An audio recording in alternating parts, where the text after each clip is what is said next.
Have some. Oh, I did that so they can see the piano. Yeah.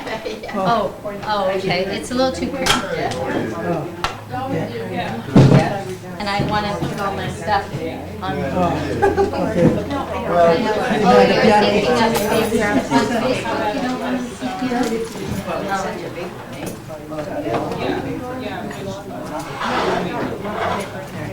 I'm going to end up packing up and hitting this.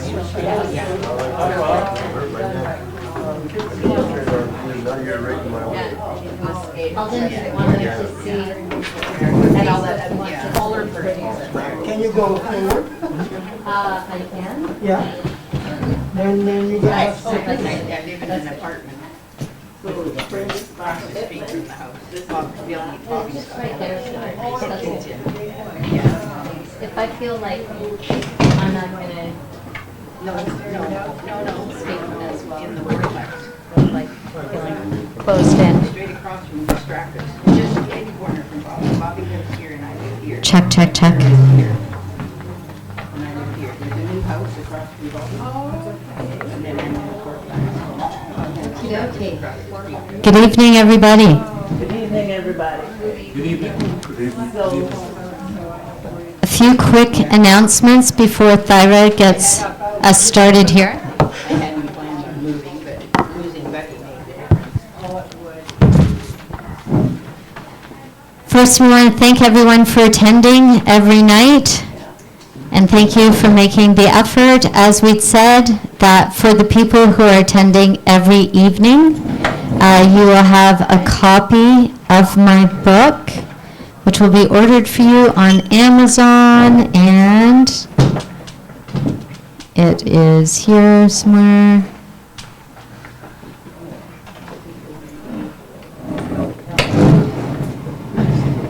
And that's the book on the screen. So for the people who are here every night, please make sure that you register. I think there's somebody taking everybody's name. Make sure that you've written your name down or someone's put a check mark beside your name so that we can see if you've been here every night, and if you have, you get a copy of the book. Of course, if you come every night, you get good information as well. So if you miss a night, at least you got the information that was available for that night. Tomorrow is going to be a busy day. So tomorrow we are doing the free in-body assessments.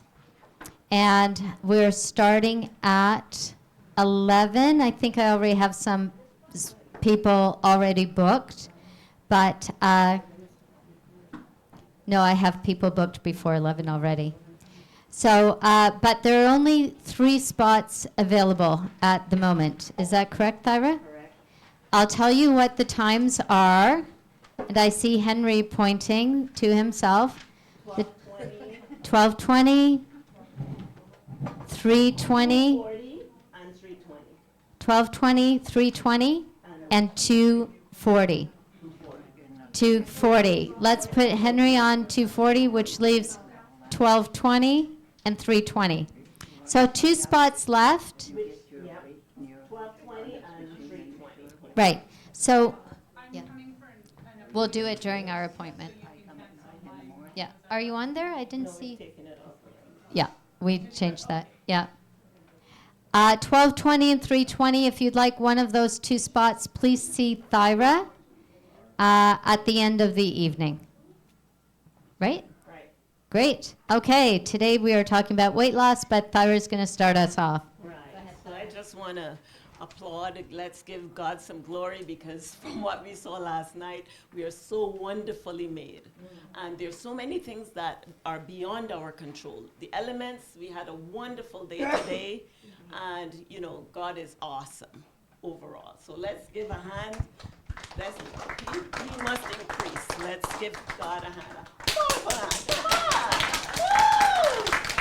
So many things we don't have control of in our lives when we look around, So anyhow, we just want to thank God and for this opportunity. Dear Heavenly Father, we just want to give you the glory, Lord. Thank you so very much for sending your daughter here, Nadine, to be with us and to teach us that we are in the wrong path and we need to make an about turn. So we thank you for having her to empower us so that we can get on track and do what we're supposed to do, because you would like us to be in abundant health. So thank you. Be with us again this evening. Be with her. Be with me. I'm nervous, right? And be with each and every one of us have issues. So please help us to be in attention and give us the wisdom to understand and help us to retain what we learn here, and at some point in our lives, help us to share it. So be with us, we pray. I pray these mercies in your name. Amen. Amen. Thank you. Amen. Thank you, Thyra. So today we are talking about weight loss, and I had said that today and tomorrow are weight loss. Tomorrow's talking about the psychology of weight loss. However, I am changing it up. Today and tomorrow we are talking about weight loss, but I thought it might be better if we talk about a bit about the psychology of weight loss, the psychological aspects of eating and food addiction, a little bit of that today, and then we'll get into tools and techniques. And this is kind of in conjunction or in line with my weight loss principles.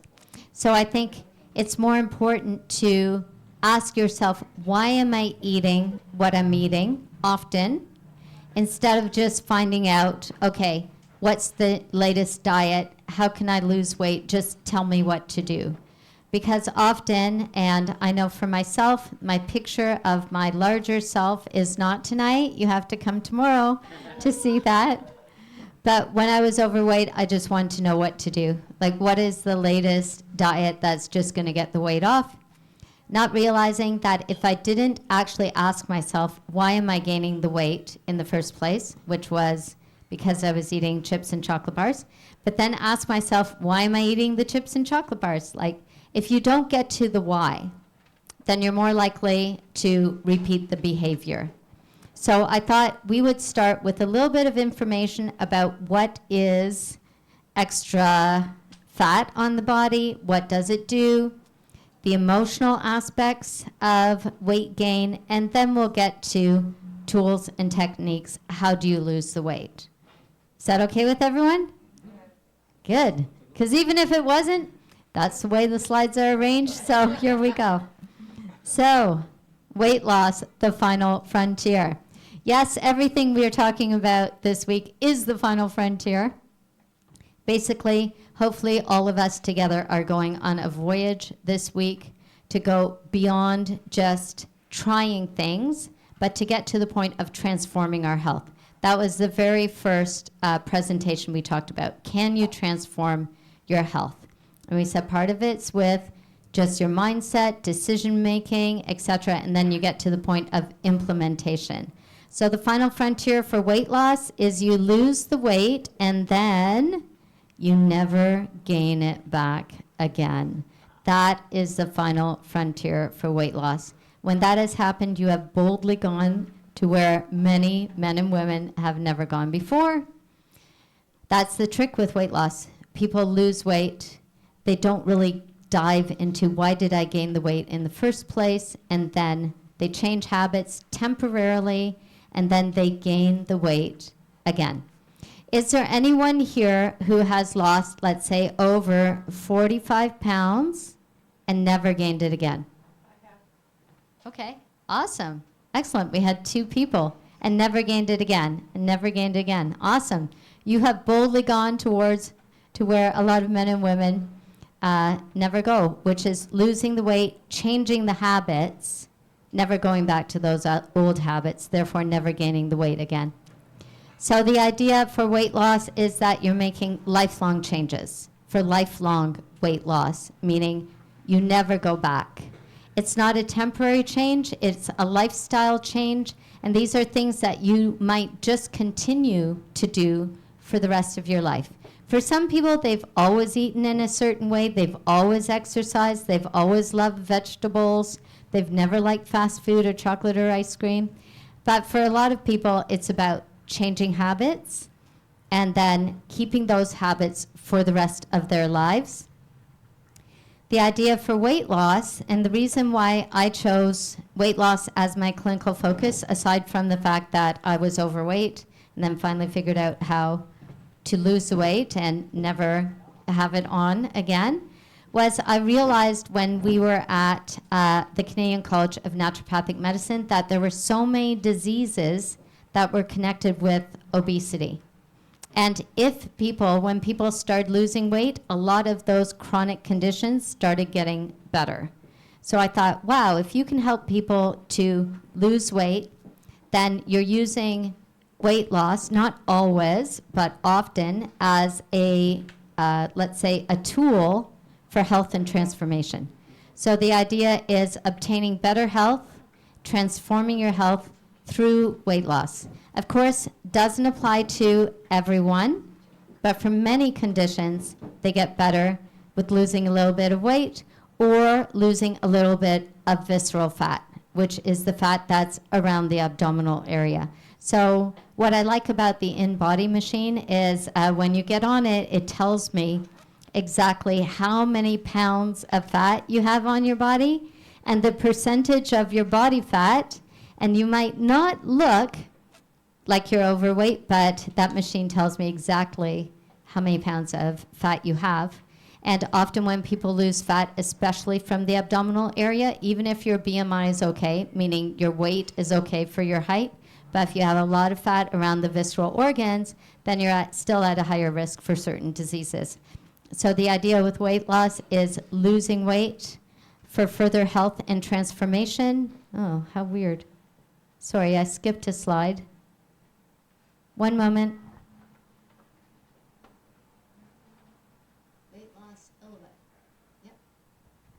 Okay, I put an extra slide in there about 20 minutes ago, which didn't show up. We'll wait and see. Anyway, my threefold approach. The idea is basically that you're losing weight not to look good. I mean, that is kind of a side effect. You're losing weight not to fit into a pair of jeans or to look great in a dress or a suit. I mean, those things might happen, but you're losing weight for better health and for better quality of life, for more energy, etc., and maybe even to prevent diseases. The aesthetics of weight loss, I don't think it's really worth it. But we want to lose weight, lose fat from the abdominal area for better health, maybe to reverse chronic diseases, and also for longevity, to live into our 90s and our 100s, but live into our 90s and 100s with better health. Instead of the term lifespan, let's say the trendy term or more common term now is health span, meaning you could have a lifespan of 90, but your health span is to 75, and the last 15 years are not spent in good health. So we want a long lifespan and a long health span, and both of those numbers to be the same. So this is my threefold approach that I've developed over the years of a clinical focus on weight loss. These are the 3 steps. I always start with talking about current lifestyle, and then psychology changes. So we want to get into the emotional reasons for eating right away. Because if you can address why you're eating the way you're eating, And if there's a little bit of dysfunction, trauma, food as a coping mechanism, eating out of stress, if you can address those things and even change those things, that's the first step to lifelong weight loss. So the second step, identifying blockages to weight loss. What are you doing in your life that's making it harder for you to lose weight? First step, psychological reasons for eating the way you're eating, emotional eating, stress eating, etc. And it might be lifestyle, that you grew up eating that way, so that's why I have lifestyle and psychology. Second step, what are the blockages in your life that are making it tough? And then third step, tools and techniques. So I said most people don't want to do any of that work, especially none of the emotional work or the psychological work, the mental health work. They just want to jump to step 3. Just give me the tools and techniques. Is it keto? What's the latest diet? I'm going to try it. But for lifelong weight loss, you have to, I think, and this is, I think, where the success with weight loss comes from, you have to take the steps. You've got to delve pretty deep and then get into what's making it tough for you. Can you change it? And then, okay, these are the tools and techniques. And some of those things take time.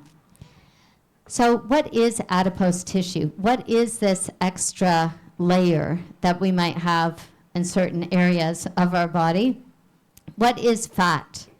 At one point, as I said the other day, it was thought to be inert, meaning it just sits on the body. Now it's considered to be equal to an endocrine organ, an organ like the pancreas, the kidneys, the thyroid, meaning 24/7 fat is releasing different hormones and chemicals into your bloodstream. It's causing the release of these chemical messengers called inflammatory cytokines, which raise the inflammation levels in your body. There are different hormones that are secreted by fat cells. One of them is leptin. Leptin is a hormone that actually makes us feel full. So you want more leptin. The interesting thing about leptin, and we'll talk a little bit about that today, up until today, twice we've mentioned ghrelin. That's the hormone that makes you hungry. And the other side of that seesaw is leptin, the hormone that makes you full. So you want ghrelin there, so you have an appetite for a healthy meal. You want leptin there to stop you from eating before your stomach bursts. So ghrelin, so you enjoy the food. Leptin, so you stop eating the food that you were enjoying. But the interesting thing that they found with obesity is this. They found that with obesity, as they've done studies on obesity and drawn blood tests, they find that people who are obese often have an oversupply of leptin, meaning that your fat cells, the brain is triggering the fat cell to secrete leptin to try to make you stop eating. But that doesn't mean we always stop eating. How many people here have felt a little bit full or full, but you continue to eat? Ever? In your lifetime? Right. I think we've all felt that. So that means that the leptin levels in our blood was high. Your body, your brain's trying to stop you from eating, but we have something called free agency and will, which means even though the chemical is there and you're feeling full, you keep eating. And you keep eating, and the fat cells keep secreting more leptin, trying to stop you from eating, just with the goal of stopping you from bursting your stomach. I have had patients who have had like a gastric bypass. They've had like a kind of slip knot placed on their stomach, so they won't eat as much. And I've had one patient who's burst that. So the leptin was being secreted. I'll talk about how that whole mechanism works. But you have the option of, oh, I'm feeling full, but I still want to eat. Or, but that's my favorite food. Or I want more, whatever it is. Usually it's something sugary or salty where you still want the taste. And you could get to that point. So that's the role of leptin. It's secreted by the fat cells. Fat cells also secrete adiponectin. Adiponectin helps with insulin sensitivity, and it's also inflammatory. And then the fat cells secrete resistin. You want a good balance between these two hormones, because resistin inhibits the absorption of glucose, and inhibits the development of insulin sensitivity. So if you have more resistin than adiponectin, then you are more likely to get type 2 diabetes. But I want to focus on the inflammatory cytokines, meaning the little chemicals that are being secreted by fat cells 24/7. When inflammation levels get high, meaning when you have a lot of extra fat on the body and inflammation levels get high, you're at higher risk for the following diseases: high blood pressure, increased blood sugar, type 2 diabetes, knee pain or back pain, that's just mechanical. I've had lots of patients who they lose weight and suddenly they don't have pain in their knees anymore, they don't have pain in their back anymore. Studies now show there's an association between being overweight and cancer and being overweight and blood clots. So it goes far beyond just looks. So these are the reasons why I initially thought, oh, if I can help people lose weight and help them prevent, decrease, or even reverse at least 3 of these 4 things, possibly 4, then that's why I want to focus on that. Excess weight, especially obesity, diminishes almost every aspect of health, from reproductive and respiratory function to our memory and to our mood. Obesity increases the risk of several debilitating and deadly diseases, including diabetes, heart disease, some cancers. It does this through a variety of pathways, such as straightforward as the mechanical stress on your knees, on your back of carrying extra pounds, some involving complex changes in our hormones and metabolism. Obesity can decrease the quality of life, the length of our life, and increases individual, national, and global healthcare costs. Though I'm not saying focus on weight loss to decrease global healthcare costs. That wording is actually from Harvard University's T.H. Chan School of Public Health. The good news, though, is that weight loss can curtail some obesity-related risks, losing as little as 5 to 10% of your body weight. Offers meaningful health benefits to people who are obese, even if they never achieve their ideal weight. Just losing that much fat. And even if they only begin to lose weight later in life, it's never, ever too late to make health changes. And if you're overweight, it's never too late to lose the weight. What is adipose tissue? Does anyone recognize this fellow in the corner there? Amen. Exactly. His name, Thyra said amen, and his name is Dr. Amen. Dr. Daniel Amen. Has anybody heard that name? Yeah. So Dr. Daniel Amen has done, from what he said, I think over 200,000 brain scans. He started off as a military medic, if I'm right, and then he went into psychiatry. And he didn't feel comfortable in psychiatry because he said it is the only area in medicine where you're not focusing on the part of the body that's causing the problem. And so he thought, maybe if I can see people's brains, then I can help them with their psychiatric disorders. So he started doing brain scans, functional MRIs and PET scans in particular. And he noticed, I won't say his whole story because you can look up his lectures on YouTube. He does a lot of podcasts. My goal is one day to go and get my brain scanned and see what's happening there. But he just noticed with some of his psychiatric patients, when he did a brain scan and then made lifestyle changes, some of the things we've talked about already this week, and then did a brain scan again, their brains changed and their behavior changed as well. Wow. He was getting a little bit tired, and he himself would say this, so it's not me, prescribing medication, antipsychotics, SSRIs, etc., because he wasn't really finding that there were major shifts. So not the type of results that he wanted. So he moved to more lifestyle changes, and he wanted to monitor. Okay, this is how you started. This is what your brain looks like now. 3 months later, this is what your brain looks like now. Your behavior started here, and now your behavior's here. So if you have any extra time, or maybe when you're driving, you could look up one of his lectures. This information is according to him. According to Dr. Daniel Amen, the more adipose tissue or the more fat that you have, the bigger your body gets. As your weight goes up, the physical size and the function of your brain goes down. Caffeine, he's also not a big supporter of caffeine of any kind because he says caffeine constricts blood flow to the brain. Less blood flow going to the brain just means less oxygen going to the brain, which means poorer brain function. Dr. Amen does not support drinking or consuming caffeine regardless of the form. As your weight goes up, according to Dr. Amen, it lowers blood flow to the brain and prematurely ages the brain, as well as increasing inflammation, increases toxic load, as fat cells are the cells in our body that store the most toxins. Sleep apnea triples the risk of Alzheimer's disease. As we mentioned a little bit when we were talking about sleep, there's an association between sleep and sleep apnea.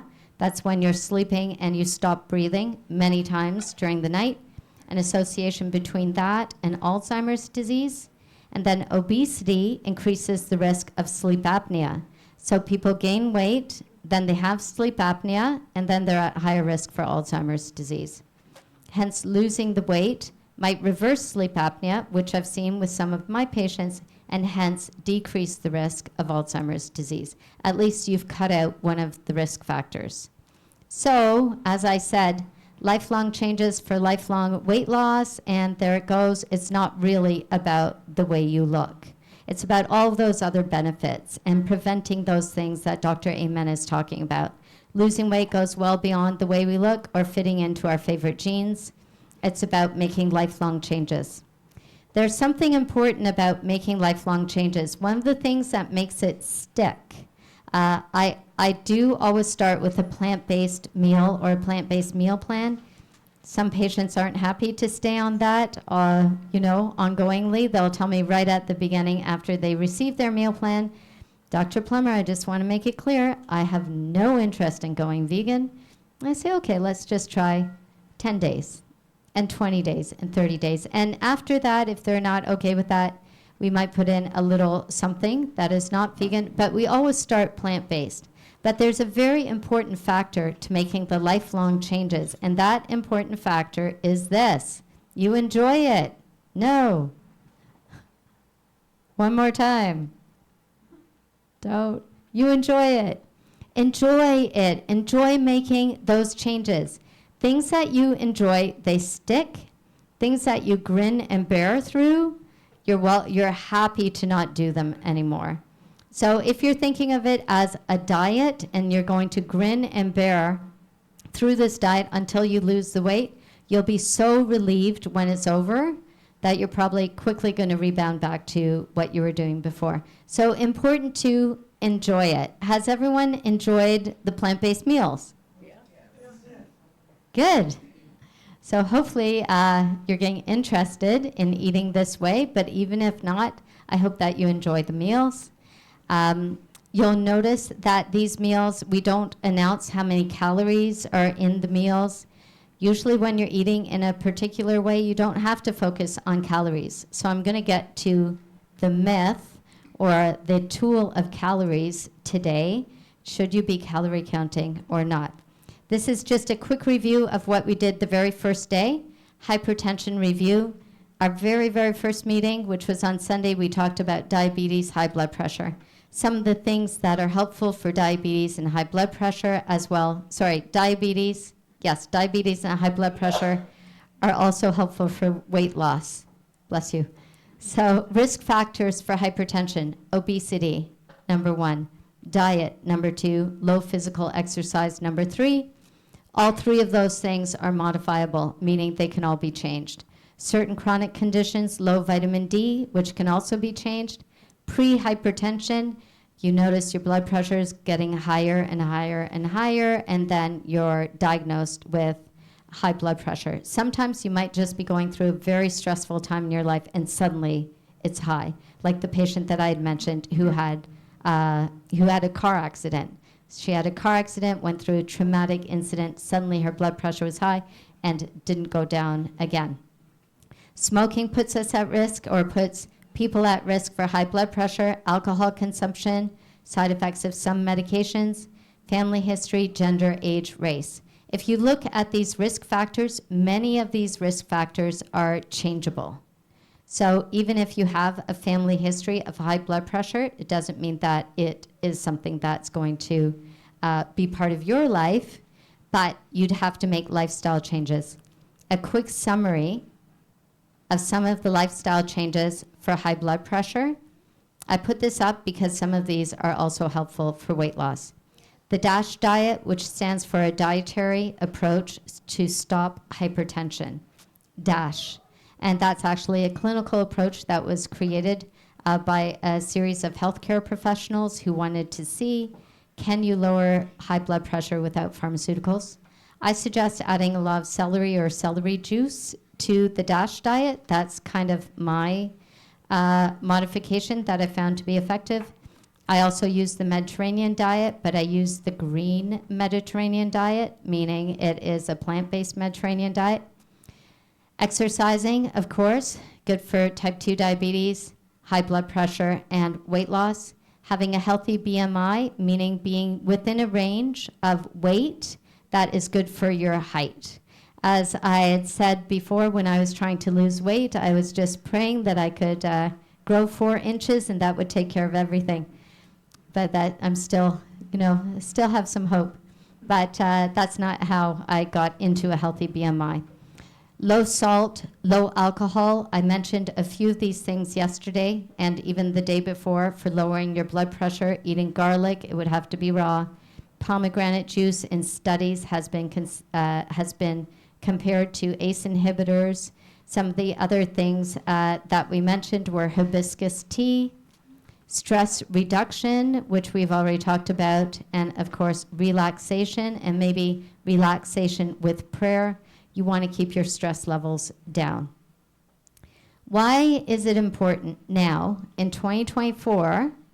Why is talking about weight gain, weight loss an important or pertinent topic at the moment? I would like to give my suggestion of why this is more important now than it was in 2018 or 2019. And here's my suggestion, that even Barbie gained weight during the pandemic. So a lot of the people who come to see me say, in 2020, I weighed this. In 2023 or 2024, I weighed this. And during the pandemic, people weren't necessarily exercising. Some people actually had more time to exercise, but a lot of people weren't exercising. Stress levels went up. Some parents had kids at home now, and they're trying to juggle so many different things. So stress elevated, and when stress went up, then munching a little bit, snacking went up as well. A lot of people lost their structure. Going to a 9-to-5 job, you wake up at a certain time in the morning, you go to work, you're at work all day, you have lunch at a certain time, and then you come home. But then when you're working from home, the fridge is there all the time, you can get up and snack, etc. So I think you could understand why people gained weight during the pandemic. That's why I think this is a more important topic now in 2024 than it was in 2019. Of course, during the pandemic, we also started, or it was the beginning of a mental health crisis as well. And with some mental health conditions, people eat a little more as well. With some mental health pharmaceuticals, they actually cause you to eat more. So it's kind of like a whole soup, or I think that might be the right word, reasons why it's a bigger concern in 2024 than it was in 2019. And I've already gone through the diseases that we're at risk for when you gain weight. So, but where would I start? Okay, I have a trick question for you. I shouldn't have called it a trick. But what do you think? I just don't know how to get rid of that. What do you think the first step in weight loss is? Recognition. Recognition that you need to lose weight? Okay, that's good. Can be a trigger though. Recognizing you need to lose weight can be a trigger? No, it could be some kind of trigger, saying, okay, Oh. there's something here and we've got to do it. Right, like something personal. Thank you. Gracias. Something personal happening in your life, like being diagnosed with something where you say, okay, I have to make these changes now. It could be that, or something that you have someone close to you that is having a problem, and then maybe you should do something about it. Right. So any trigger like Some kind of occurrence in your life that triggers you to make the change. Go ahead. And just realizing that it's possible to do it. Realizing it's possible, for me, that was one of the major things when I saw that a friend that I knew, that they had lost weight, and I realized if it's possible for them, it's possible for me. Any other ideas of the first step towards weight loss? As I said, it's a bit of an unusual first step, but I would say it's this. Let's start with love. First step towards weight loss, love. Let's start with self-love and making it easy on ourselves. The Bible says, love God, love your neighbors as yourself. So I would say the first step is to love yourself today as you are, even if you don't look the way that you want to. Because when you're compassionate with yourself, you give yourself a little bit of space, a little bit of room to make your way. And if there's faltering, you don't beat yourself up. You keep going.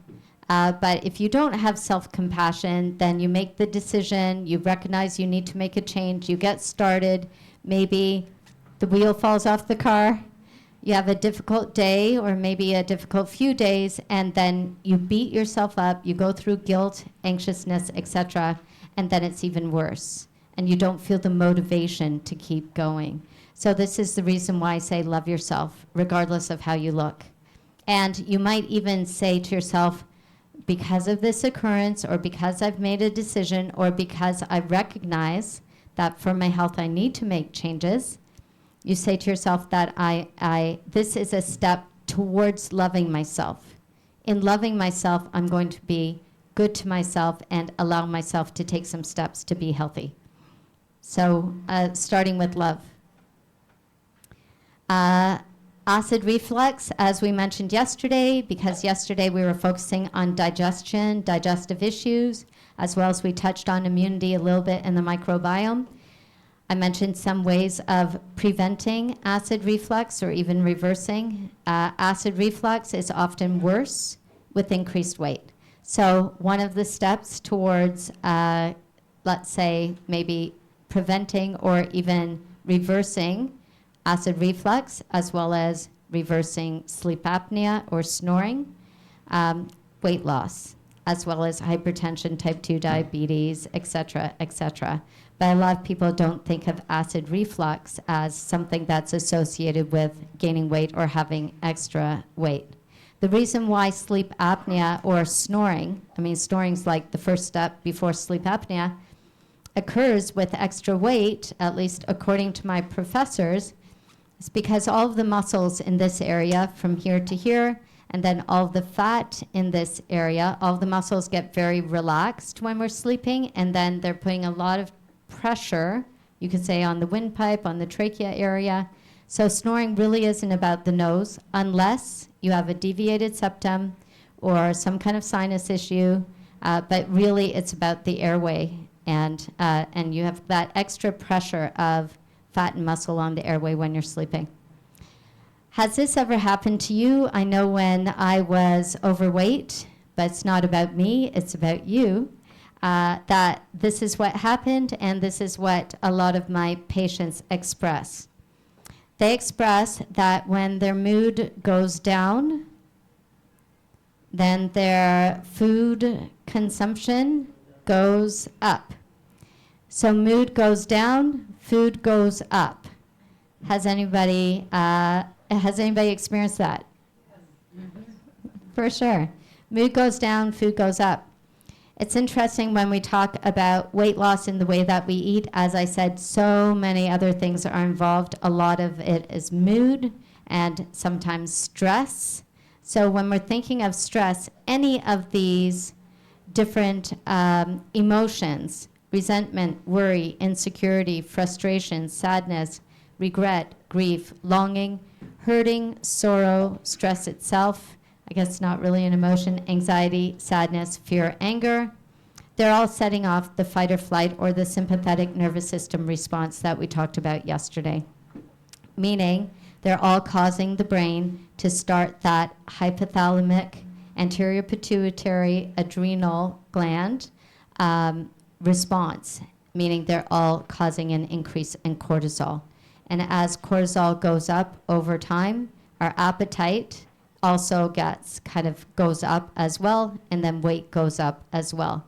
So addressing some of these emotions can actually, let's say, indirectly help with weight loss.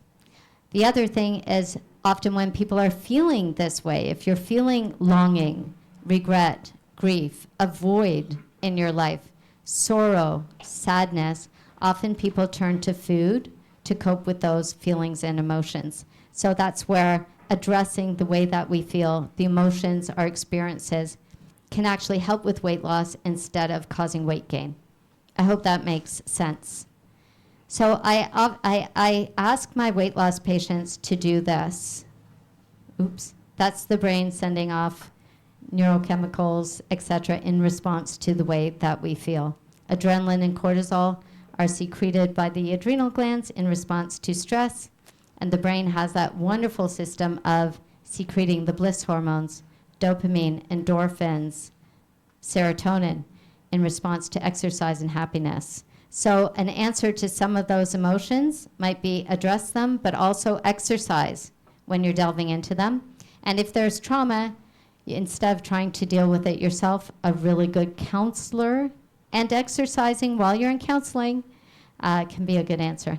I ask my patients to ask themselves why. Why am I doing the things that I'm doing? I have a series of why questions. First question, why am I doing things that I'm doing?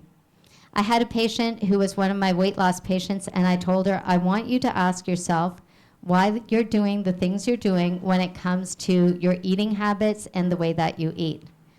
So one day, she was in the kitchen, she was opening the fridge, and she heard my voice. Why are you doing what you're about to do? Why are you doing the things you're doing? And she asked herself out loud, because I encouraged her to say it out loud. Why am I doing this? Because the brain would give an answer. So she had her hand on the fridge. True story. She asked herself, why am I doing this? And the answer came, and hopefully she's not watching on Facebook, but I've said nothing that's identifiable. The answer was, because I've recently had an argument with my husband. He's not here, and I'm frustrated. And she knew right away that some of her eating habits, it wasn't the first time, were associated with emotions, with frustration, with some kind of trigger that had to do with an emotion plus stress together. So she said, okay, I'm doing this because of that argument we just had. I'm feeling angry, I'm feeling frustrated, and my answer is to eat.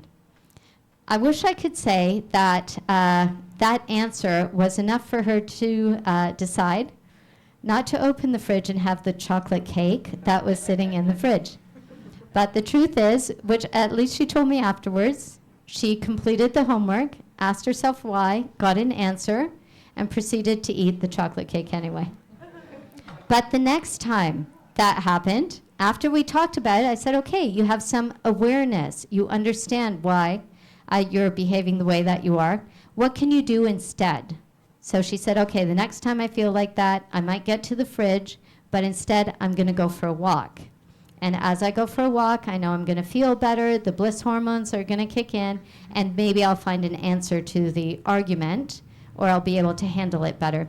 So the next time she was in the kitchen wanting to do the same thing, she went for a walk instead, and that's what she does now. So it is a happy ending. That one incident, she needed to have a little bit of love and compassion, as I said, with herself, but at least she made a little bit of progress. The second why that I ask my weight loss patients to ask is, why is it important to you? Why do you actually want to lose the weight? Why do you want to be healthy? And what they found with motivation and inspiration and the reasons why we want to change habits is if it's something short term, especially with weight loss. If it's like, well, I want to lose the weight because I have a wedding coming up in 5 months and I'm the best, I'm in the wedding party and I want to look great in the dress. People actually usually hit that goal because it's definite and they know they can do whatever they're doing for the next 4 months or so. But the question is what happens at the wedding with all the food and maybe some alcohol and dancing. And even without the alcohol and dancing, with the food at the end, you've met your goal. What happens 1 month, 2 months after the wedding? Are you back to where you were before? So short-term wise, yes, you might meet that goal, but not effective, as we said at the beginning, for lifelong weight loss. What's greater, and a patient, I can't remember if it was right before I came here, actually told me what her goal was and why she felt she was successful. And I hadn't even told her what the better why was. Anyway, I'll explain. The better why is if you have a long-term why that involves yourself, but it also involves somebody else that you care a lot for. It might be your grandchild. It might be your children. I want to be an example for my daughters. It might be an example for my family. It might be my long-term why is I want to ride my bike or participate in a half marathon or whatever it is with my great, great, great grandchild. You know, that's a long-term why. That might be a 40 or 50-year why. It involves you and it involves somebody you love. And those whys are really, really powerful, especially if the person you love is somebody that you see often. I mean, that's an ongoing motivation. So those whys are whys that help you to change your life. So often people want to change their life because they've had an incident or occurrence, but often it will involve somebody else too. I want to make life better, not just for me, but also for somebody else I love. So I won't give you that homework. I was going to give you the why homework, but we'll continue on. What happens often if you are of a diet mentality, meaning you're thinking, I'm trying to do this for a short period of time. Often with a diet mentality, it's easy to fall off the bandwagon. Or what happens when people use food as a coping mechanism. You might have a lot of stress come in your life suddenly. There might be a trigger. After that, you reach for some kind of comfort food.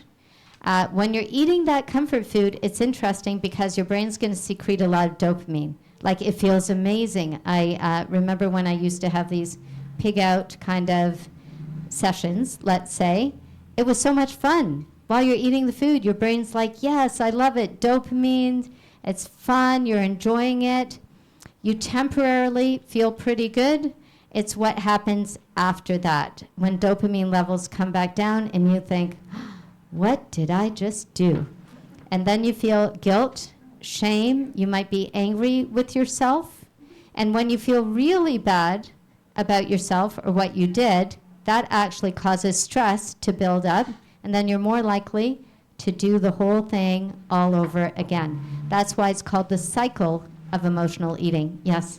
I'm just curious if there's any success with people that say, once a month, I'm just going to have a big plate of nachos or something, I'm not going to worry about it, and, like I've heard people say that if you know that every now and then, like this is not forever, ever, ever, you can never have your favorite thing again? Yeah. Is that? Yeah, I think that's sustainable. I don't like the wording a cheat day.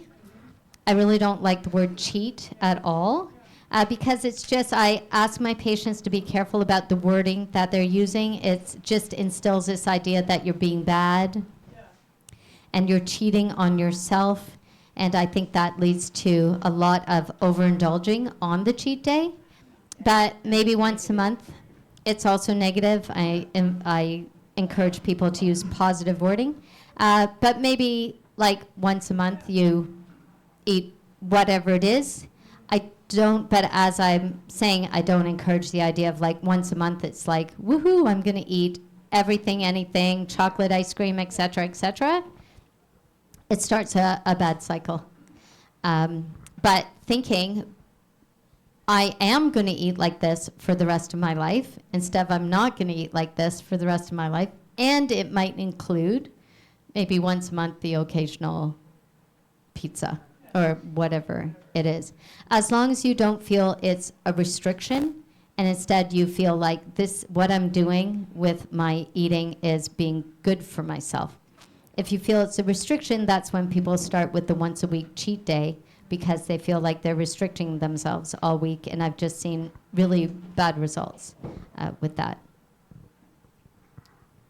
Cycle of emotional eating. This is just another slide. And this particular picture is in my book. You have a stress, you need comfort, you feel like you need to eat, you feel relief, you feel good, and then it's followed by guilt.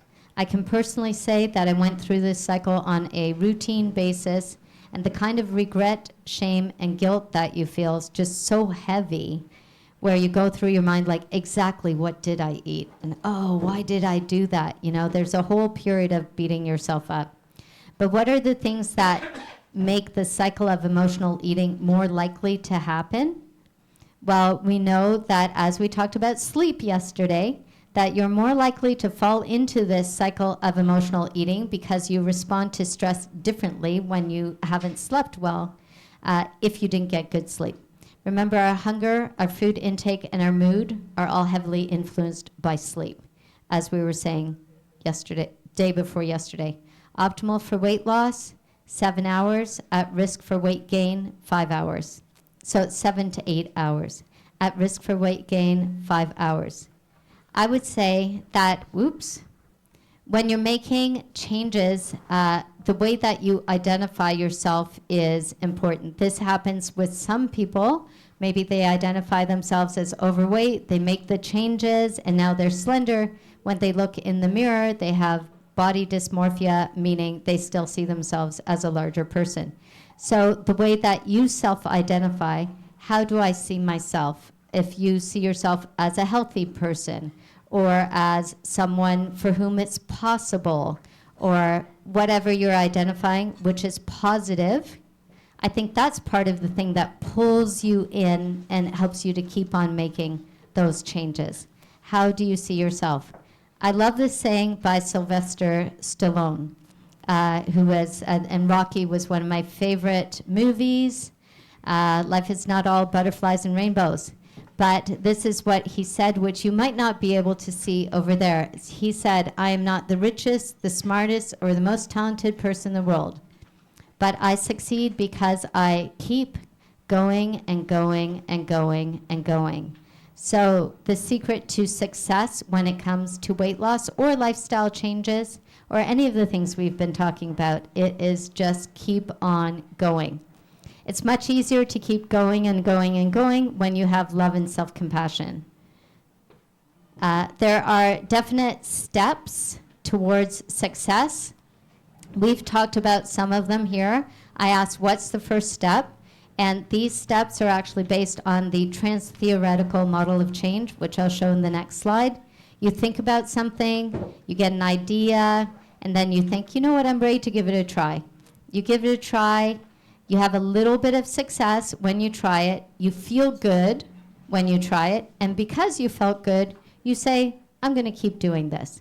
And this is where the love and compassion comes in. And you keep on doing it and keep on doing it. And then before you know it, you've hit your goal. And if your goal is lifelong change, you just keep going, and you hit success. That is a very simple summary of this, which is called the trans-theoretical model. These are actually the steps to change based on the trans-theoretical model known as the stages of change that was developed by Prochaska and DiClemente in the late 1970s. These steps to change are based on smoking cessation studies. Is there anybody here who studied this in their psychology class? Nursing, I don't remember. In nursing, all right. Steps to change. And it's something that if you're here, you're probably already maybe in step number 2. If you're making changes, you might be in step 3 or 4. I love this saying by Lisa Nichols. Lisa Nichols is a Black American female executive who has written many books. I think her latest book was called Abundance Now. This is what she says about success. When it comes to success, there is no elevator to the top. There are only stairs. So the steps to success are a number of stairs, and here they are. Step number 1, pre-contemplation. So this is a step if you're thinking of making a change in anything. Steps that they used for quitting smoking, quitting addictions, quitting alcohol. This could be a step in quitting the foods that you don't want to eat anymore and making a change to the foods you do want to eat. Pre-contemplation. What does pre-contemplation mean? Your thinking is something like this. You know what? I am not planning on making changes anytime soon, but it's somewhere on my radar. After that, contemplation. So some people here might be in the contemplation stage. Now I'm really thinking about it. I'm going to do this soon. The contemplation stage means you've decided sometime within the next 6 months. It could even be in the next month. But it's within the next 6-month range that you are going to make a change. And then you start prepping yourself. Okay, I'm getting ready. I'm getting ready to make the change. These steps aren't always followed. Some people just go cold turkey, which are not in the steps to change at all. One day, they just say, that's it. I'm not smoking ever again. And they never do. Or I'm not drinking ever again, or I'm not eating junk food ever again, and that's it. Sometimes there is a particular trigger for that makes them do it like that suddenly. Outside of that, a lot of people go through these steps. So I'm not saying cold turkey doesn't work. After contemplation becomes preparation, determination. So you are, as we'd said, you're making that decision, you're committing. Yes, I'm committed to doing something about this. I have to. So I'm going to look into what I can do, and I'm ready to start. That's determination. That's part of the preparation stage. It is a decision within your own heart or mind, and then the next step after you make that decision is you start to act. Action. And then with action, you are doing whatever that thing is, and hopefully you're saying this. As I said yesterday, you want to start saying, I love it. I love what I'm doing. I'm not just going to grin and bear it and get through it. For real change, you have to enjoy it.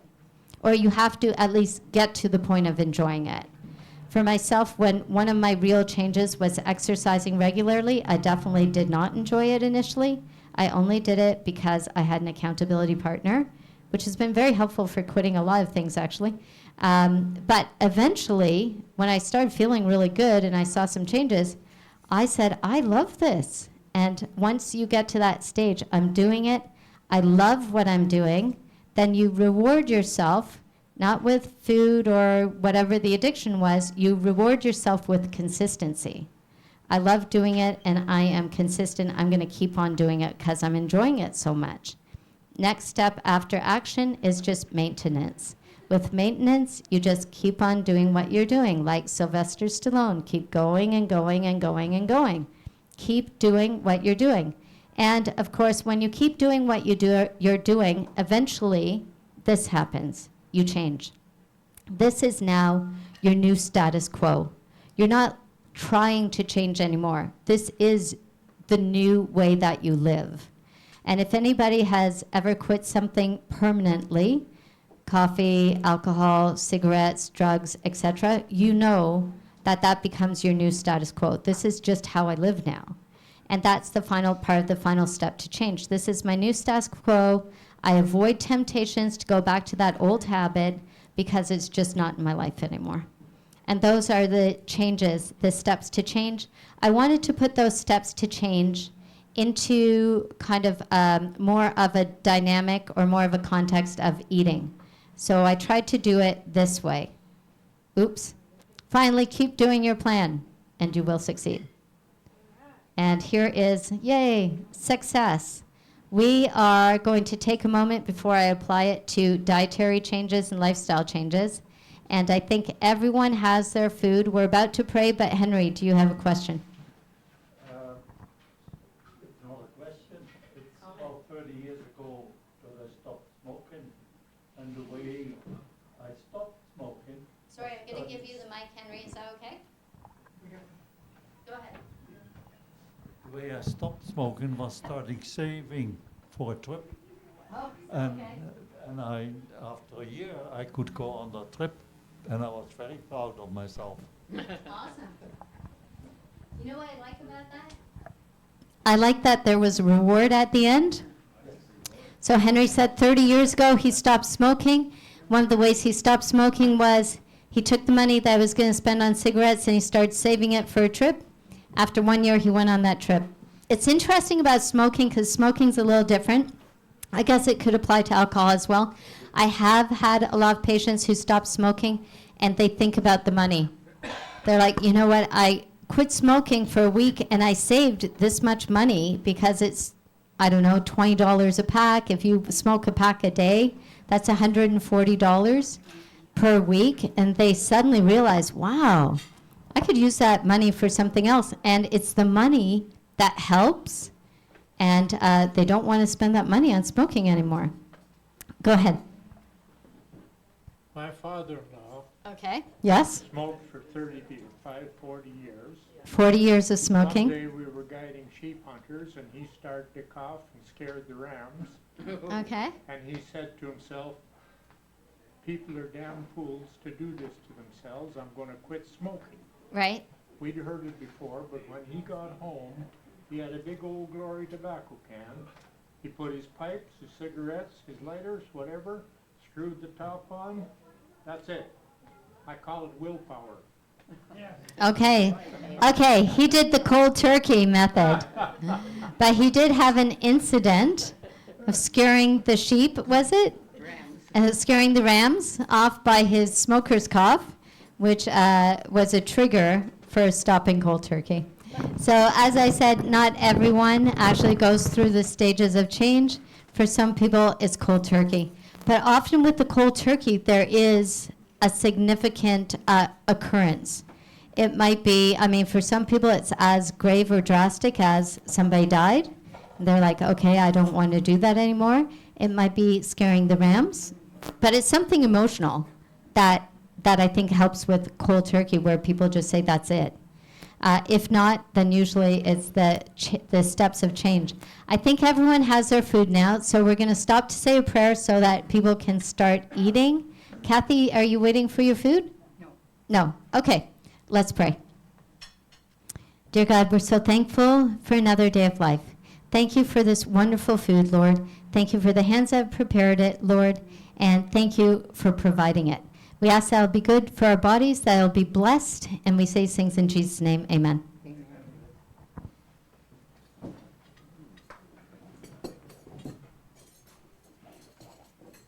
I'm drinking my water early tonight. I brought my water, lemon water, everything. It's already prepared. So these are the stages to change. If you were to apply it to diet and lifestyle, how would some of those changes go?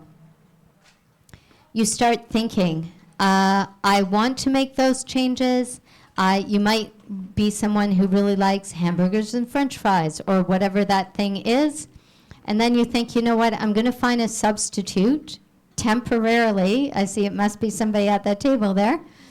I'm going to find a temporary substitute for a hamburger and French fries that's going to help me to let it go. So your temporary substitute might be something like this, a vegan burger and fries. Okay. When you do a substitute like this, it's considered to be a bridge step. So this step of now once a week I eat a vegan burger and fries instead of eating a greasy hamburger and fries. It's a bridge step with the knowledge that you're letting that go as well. For some people, if they're quitting coffee, the bridge step might be, not that I'm saying do this, because often people just go cold turkey, but the bridge step might be, okay, I'm quitting coffee, now I'm going to substitute it with black tea, green tea, whatever it is. That's the bridge step. Now, the risk with the bridge step is that you never go all the way over the bridge. And then that thing becomes the thing that you do all the time. So remember, with the bridge step, it's something that you're using as a substitution, and then you let that thing go instead of just letting it go completely. You might get an idea like, I love salad. Well, more like, I don't love salad, but I love the idea of eating a salad a day to bring better health to my body, I'm going to eat a salad a day no matter what. I love this bright line or this basic principle, eating a salad a day no matter what, because we all know that increasing our fresh vegetables or increasing our fruits and vegetables is healthier for us, but a lot of people don't like salad. You are eating a salad right now with an awesome dip, and hopefully you'll enjoy it. One of the things that people who don't like salads really enjoy is salad dressing. And if the salad dressing is delicious, the salad tastes great. So you might think of the idea, I want to eat a salad a day, but I don't like salad that much, so I'm going to look up amazing salad dressing recipes, and that's going to help me eat the salad. So you're thinking of ideas that are going to help you to achieve that goal. And you might start with small things towards better health. A salad a day, giving up the French fries and the hamburger. Next, you plan, because without planning, all great ideas kind of go down south, down the river. So you start planning. I am going to remove all the tempting foods from my house, and I'm going to plan to always have fresh fruits and vegetables in my house. So if I ever kind of get a craving attack, and we'll talk about how to avoid those, but if it ever happens, or I go through a stressful period, or something emotional happens, and there I am in the fridge with my hand on the fridge again, when you open it, there's no chocolate cake in there. Instead, it's full of fresh fruits and vegetables, and you say, you know what, I'm going to make some guacamole, and I'm going to cut up some carrots, and I'm having carrots and guacamole instead, which is totally delicious.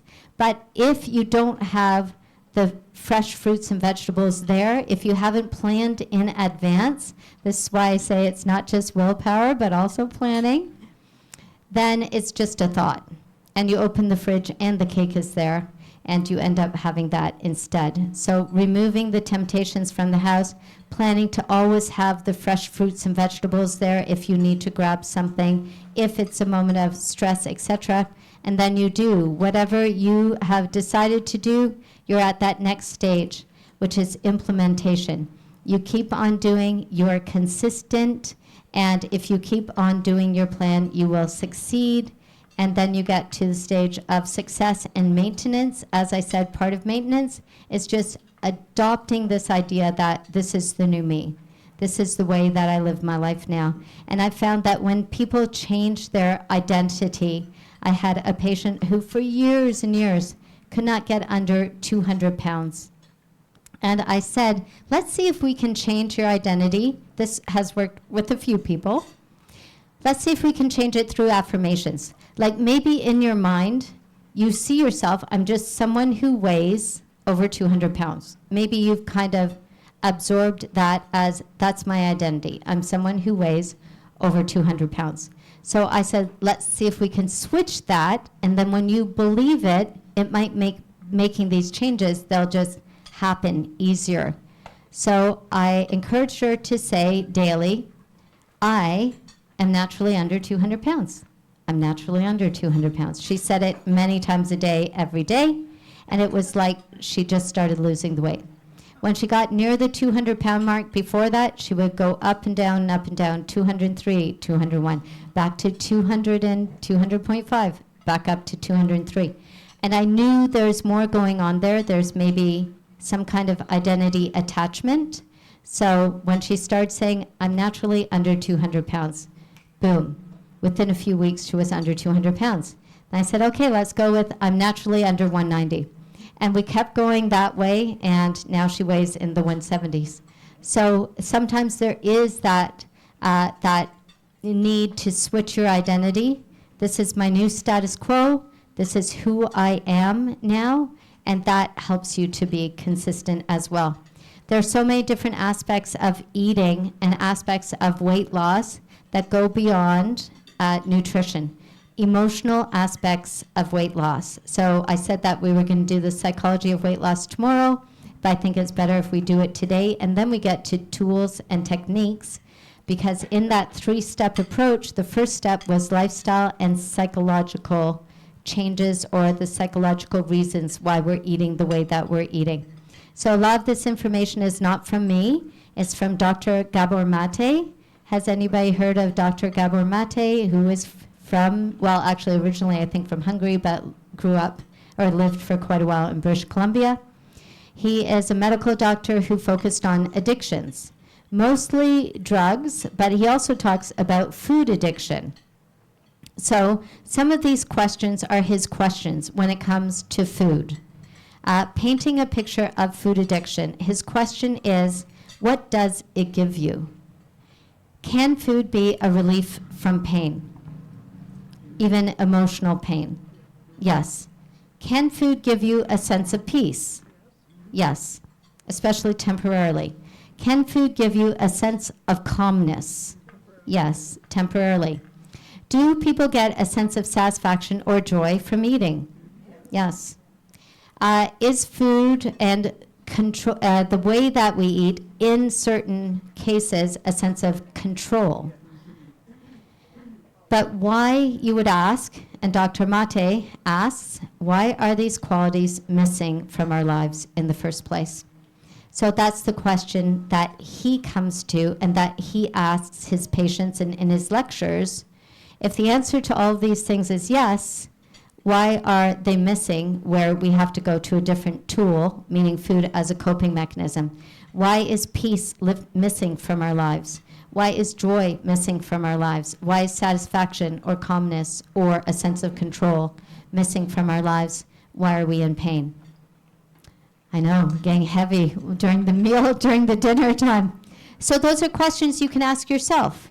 And when you come up with the answers, if you're prepared to deal with the answers, and you might do that with a counselor, then food might not be a crutch or a coping tool anymore, because you'll realize I can have no pain or relief from pain or peace or satisfaction or joy in my life without using food to get it. So food is often a tool to try to achieve these emotional states instead of just a way of working towards longevity and health.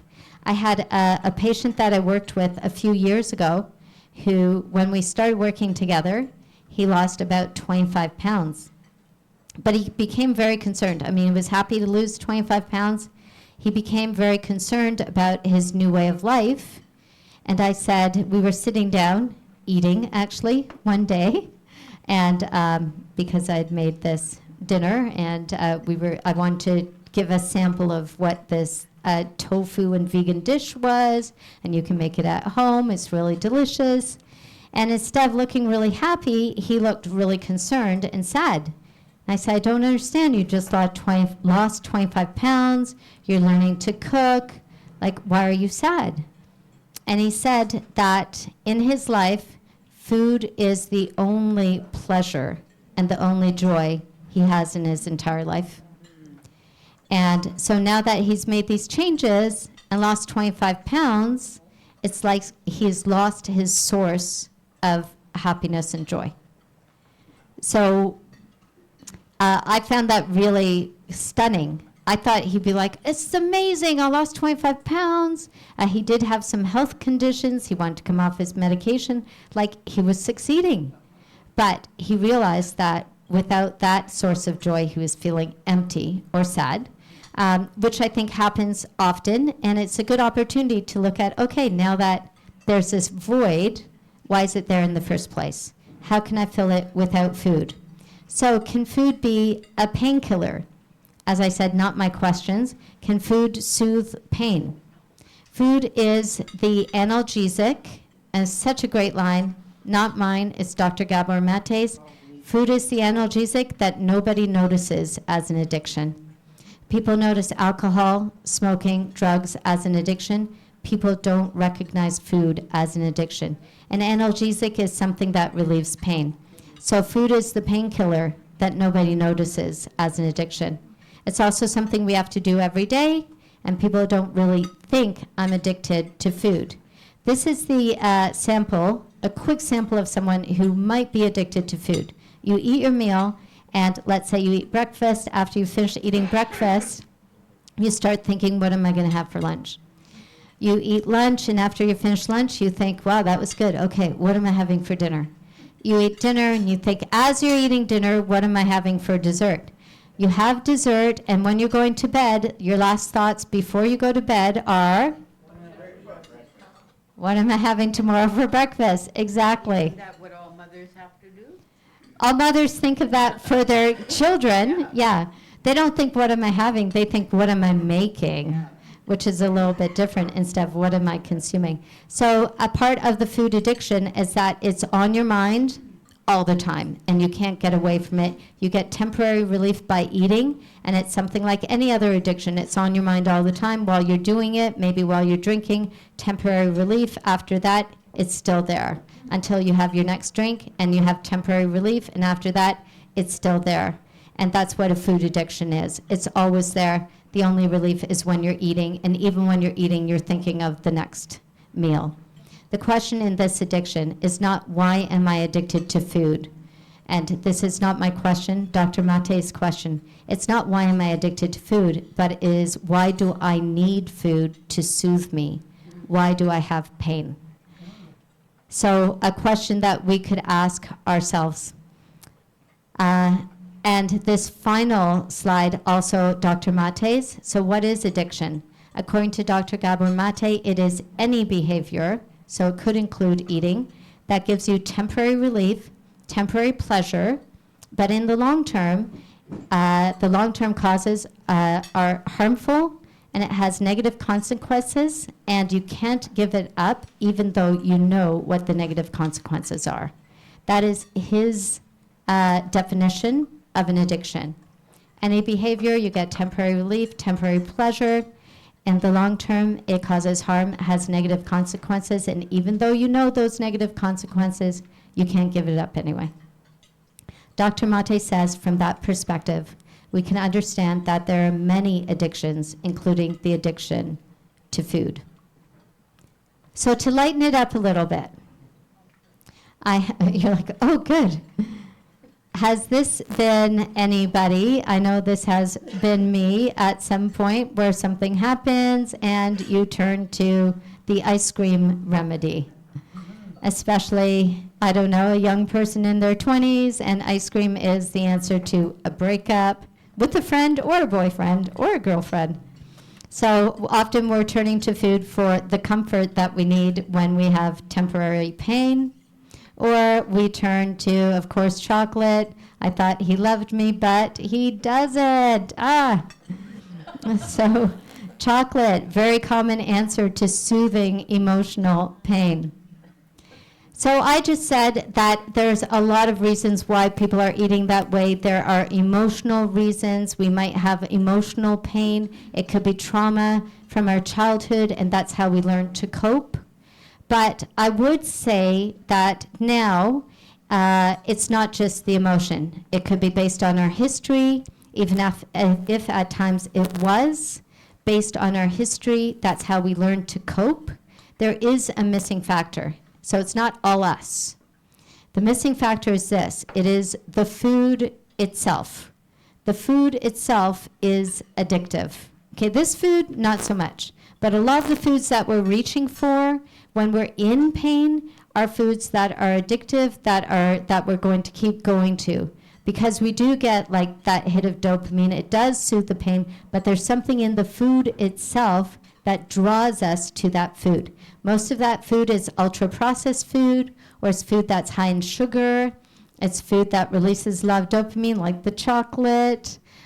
So what is it that is in the food? In this high-processed, ultra-processed food. It's chemicals, it's salt, it's sugar. It is created to be addictive. Yes? Is there any actual, when you read the labels of all those big long names, is there any actual chemical that's specific that they put in Yep. knowing that?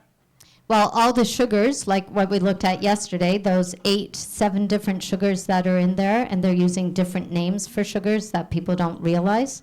Natural flavors as well. It's chemically made artificial flavors.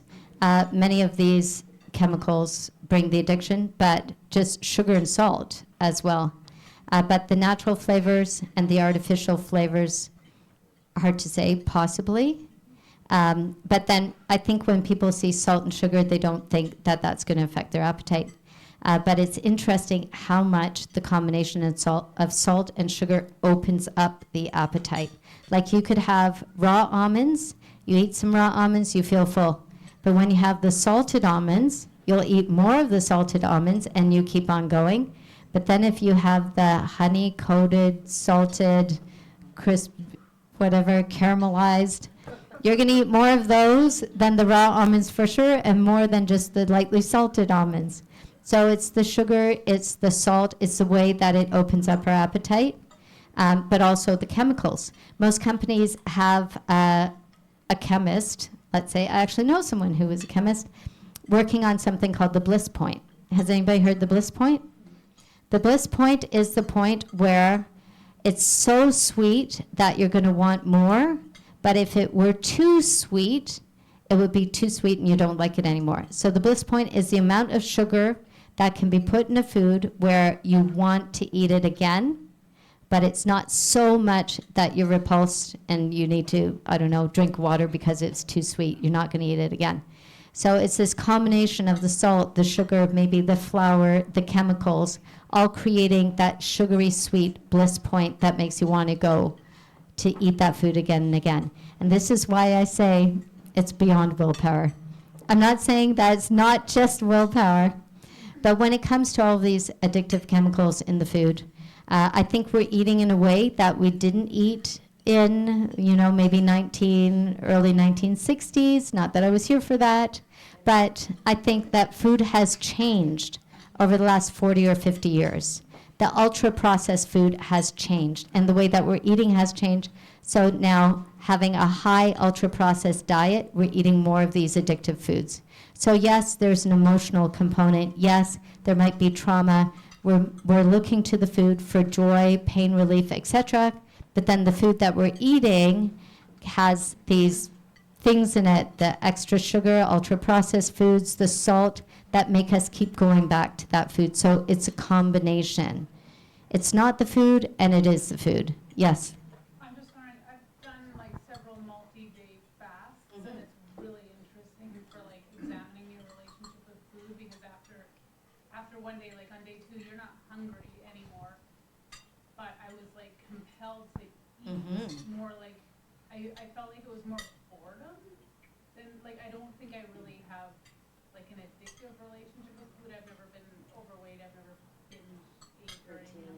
When I'm emotional, I'm more likely to not eat. But I'm wondering, for the boredom, like, what do you suggest? Yeah. I actually recently had a weight loss patient who said the exact same thing, that she was realizing that she eats out of boredom. And but then she explained that she was married and now she's alone and she just feels alone and bored. So she eats. But there was, when we went further into it, there is a bit of a void in her life during that boredom time. And with that void, she fills it with food. So I said, okay, why don't you start doing something with your hands? Because part of eating is you're using your hands when you're eating. And often when people are snacking, they're not choosing foods where you use a knife and fork. You're like maybe eating chips or chocolate, or it's the hand to mouth. So I suggested that she do something that engages her brain and engages her hands. So I said you could fold clothes, which she didn't want to do, because she's like, that's like housework. But folding clothes, I've used it with other patients, very effective. They get the laundry folded, and their hands are busy, and they're engaged. I said, don't put on the TV, because people often snack with the television on, and that's just like a connection in their brain. She didn't want to fold clothes. I said, why not knit? Because you're busy with your hands, and you're also engaging the brain. You could do beading, which I've recently had discussions about. With her, we decided on puzzles or reading. Because if she was reading, then she said her whole brain and mind is like placed in this imaginary place. And she goes somewhere else, and it's good for her as well. She's a little bit older. I mean, she's probably in her, late 50s, early 60s. So not super elderly, but she wanted to start reading because she knew it would be good for her brain function. So her decision was, I'm going to start reading in the evenings. And so we went through several possible things once she realized that it's boredom. And so now she was really happy about this idea of reading. And so she sends me little messages. I was reading last night. And it's also helped with her sleep as well, because she used to eat and watch TV and then stay up later and later and then fall asleep with the television on. So part of that whole thing was the TV had to be off because the TV was kind of a trigger for the snacking. And now she reads and then she gets tired and she goes to sleep. But that's a great realization that people come to when they remove the food. I know when I decided to go all raw vegan for 3 months, which was because I was sick, and that's what the nutritionist suggested. That wasn't of my own decision. But I thought, we'll try it. I realized that food was so much more than just nutrition. Like, I was at a social event, everyone was eating, I wasn't hungry, and I felt uncomfortable. I was like, wow, well, if I were eating, it would be more fun. And then I'd want to talk to people, and I could chew on something while I'm eating, and then I don't feel nervous about meeting the stranger. And I just felt so awkward the whole night. And it wasn't so much that other people were eating, it was that I wasn't eating, and I realized that food provided all of these things for me, that it wasn't about nutrition at all. So that was a big wake up. So sometimes when people are fasting or eating in a completely different way, they do have these incredible realizations. And then the question is, okay, what can I do about it? For me, I just had to learn, like, okay, I realize I use food for these other things. And I'm just going to have to try to get better at talking to strangers. And yeah. But that's a great realization. It's boredom. I had a slide at one point that had a refrigerator, and beside it, the comment was, we've been dating for 2 years. So the food filled the place of a boyfriend or a partner, and that was part of food, and sometimes is. Or it could be, a girlfriend or a partner, etc. Maybe not a great joke, but how can I lose weight and keep it off? The secret is something that we've already talked about. And what is the secret? Uh-oh. What's that? Okay, enjoy it, yes. I see we're going to have some different answers. Enjoying it, very important. What was that? Consistency. Yes, I would say the secret is this. Consistency. So if you do something once, you might feel great when you're doing it, but if you do it for 2 or 3 months, it becomes a habit. So it's about consistency. These are some of the things that I talked about that are helpful for weight loss, but also important for reducing acid reflux. Being consistent in taking a digestive walk after eating. Being consistent in keeping the slide up so everyone can read it. Consistent in going for a digestive walk. Consistent in only eating until you're 2/3 full. Being consistent in not lying down after eating. Consistent in not eating at night. And specifically for acid reflux, being consistent in avoiding alcohol, shrimp, coffee, and spicy foods. All of those can be triggers for acid reflux. Everything else here can be helpful for weight loss as well as acid reflux. Going for a digestive walk, only eating until you're 2/3 full, not lying down after eating, and not eating at night. We already talked about removing temptations from the house, so removing foods that you don't want to eat from the house. I said that it's not about willpower, depend on your planning, and we want to start going to bed earlier so that you're not famished and more likely to go for a midnight snack.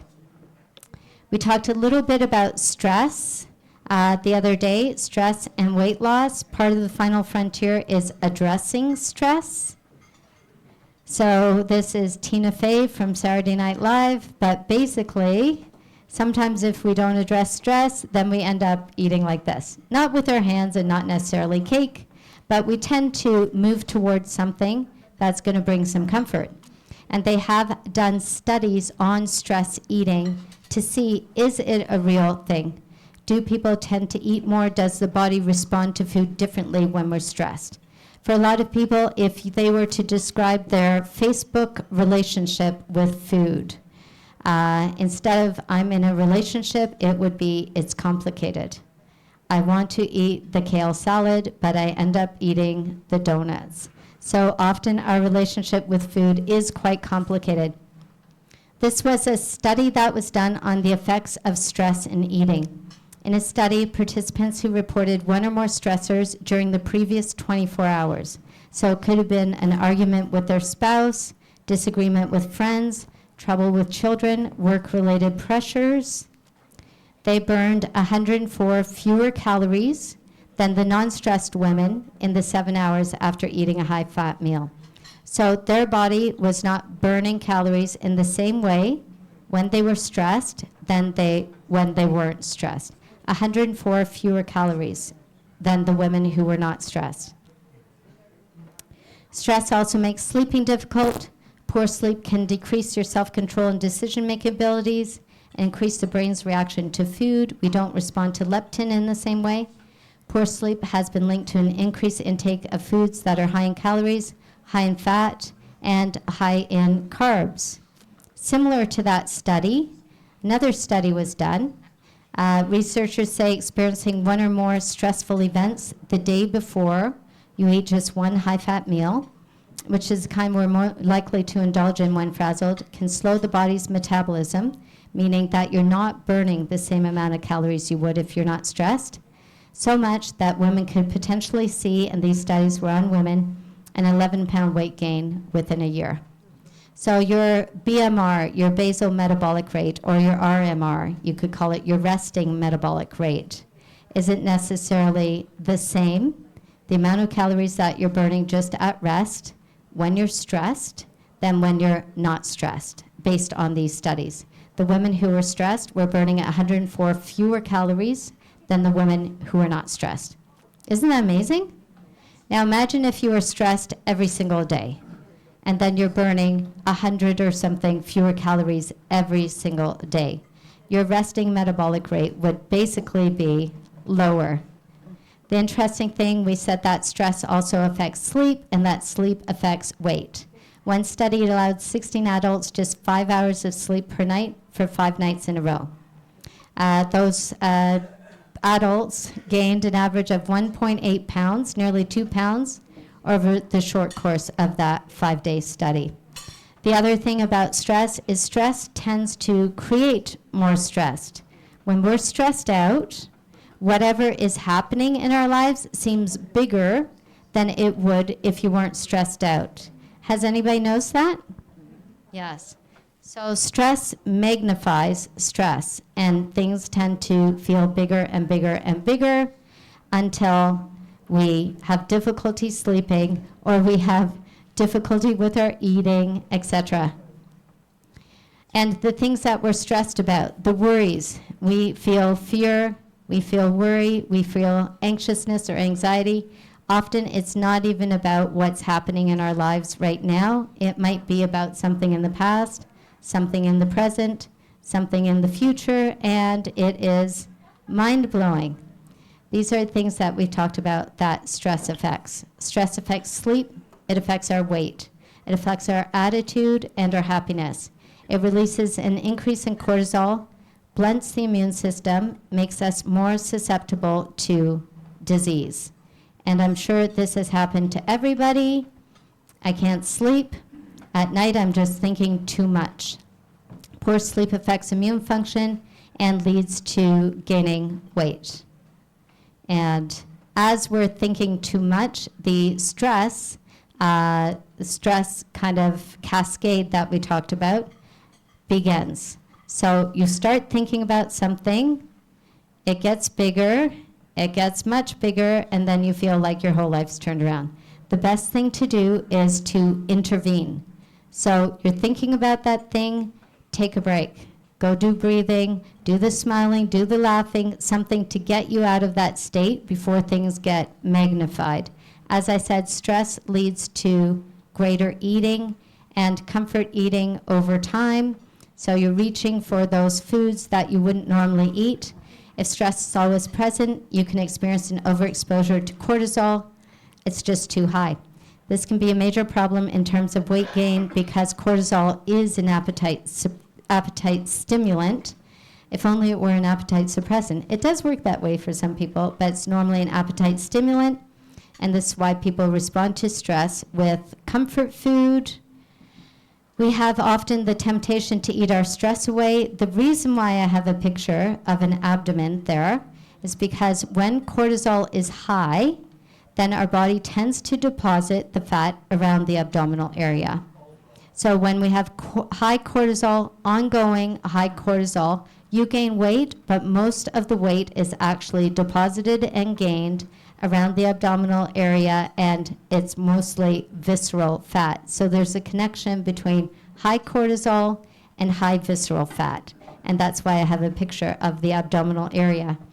Excess calories eaten during times of stress, hence eaten during times of high cortisol, tend to be deposited around the abdominal area of the body. A few things that we already talked about that help to relieve stress. One of them is this, laughter, going from a situation where you feel things are serious and forcing yourself to laugh about it cuts off that stress response. And maybe if you laughed about the situation, then your basal metabolic rate would not be burning 104 fewer calories the next day. They've done studies on gratitude as well. Just the idea of appreciation, so a habit for less stress and more happiness is just the gratitude practice. In studies, they've done gratitude practices or studies where people have written 5 things they're grateful for. And actually, this was in a TED Talk by Sean Aker, who wrote The Happiness Advantage. 5 things you're grateful for.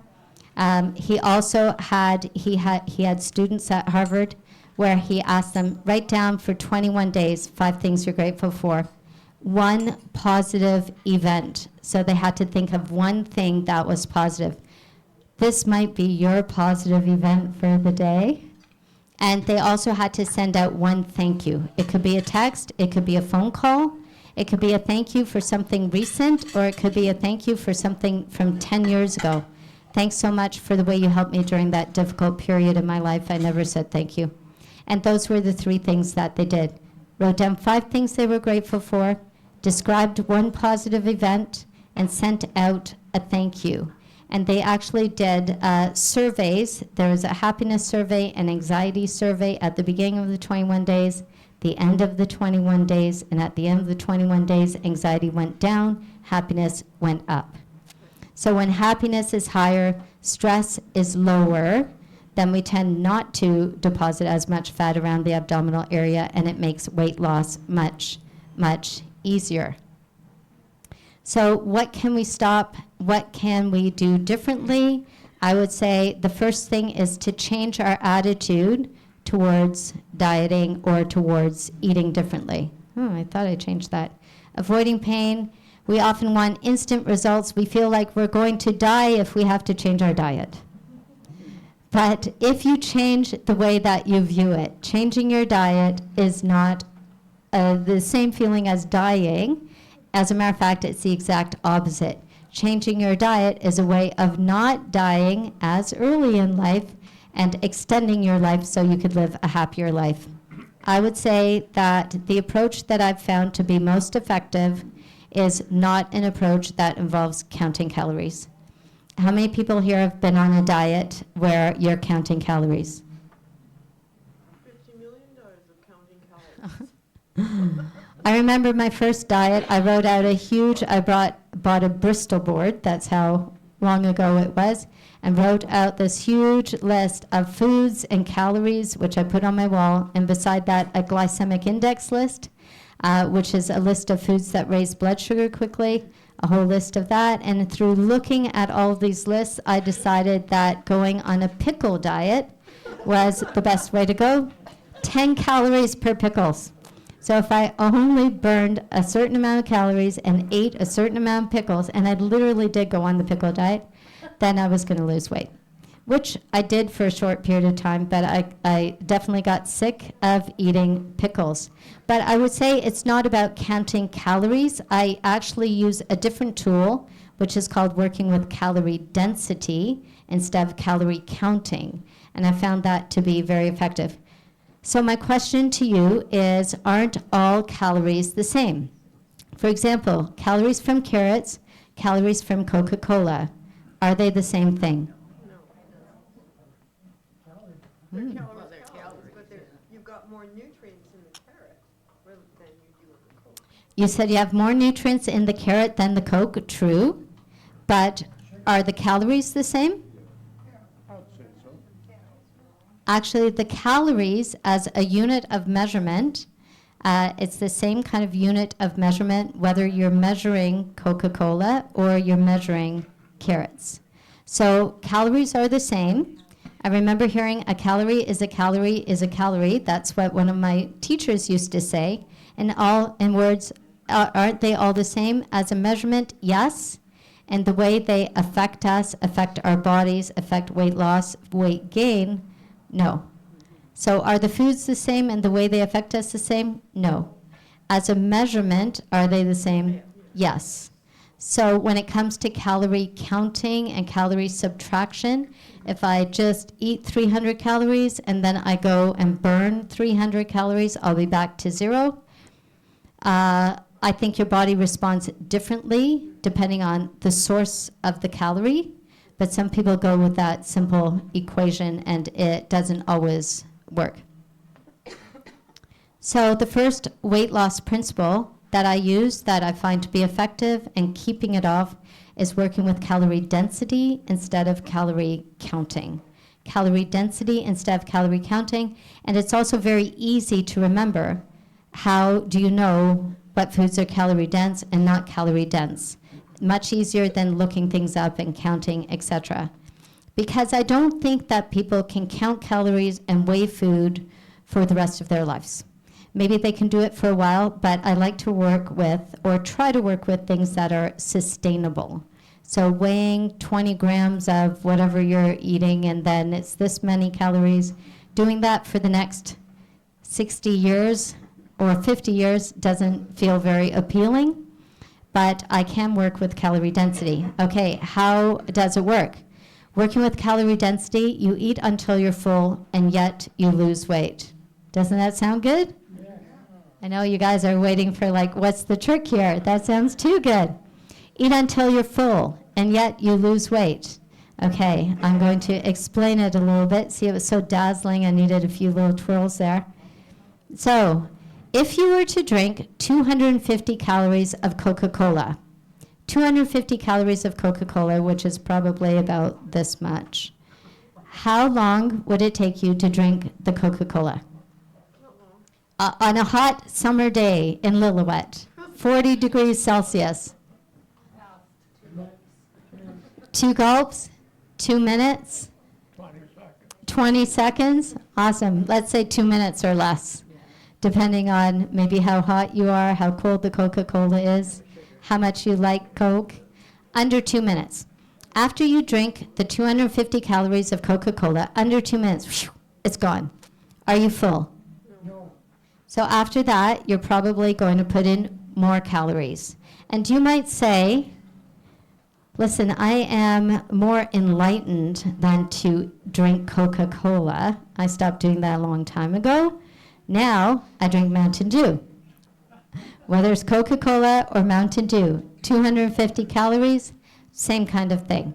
You finish it in an instant, you're still hungry, you put in more calories. Now, if you were to replace it, instead of having 250 calories of Coca-Cola, you have 250 calories worth of carrots.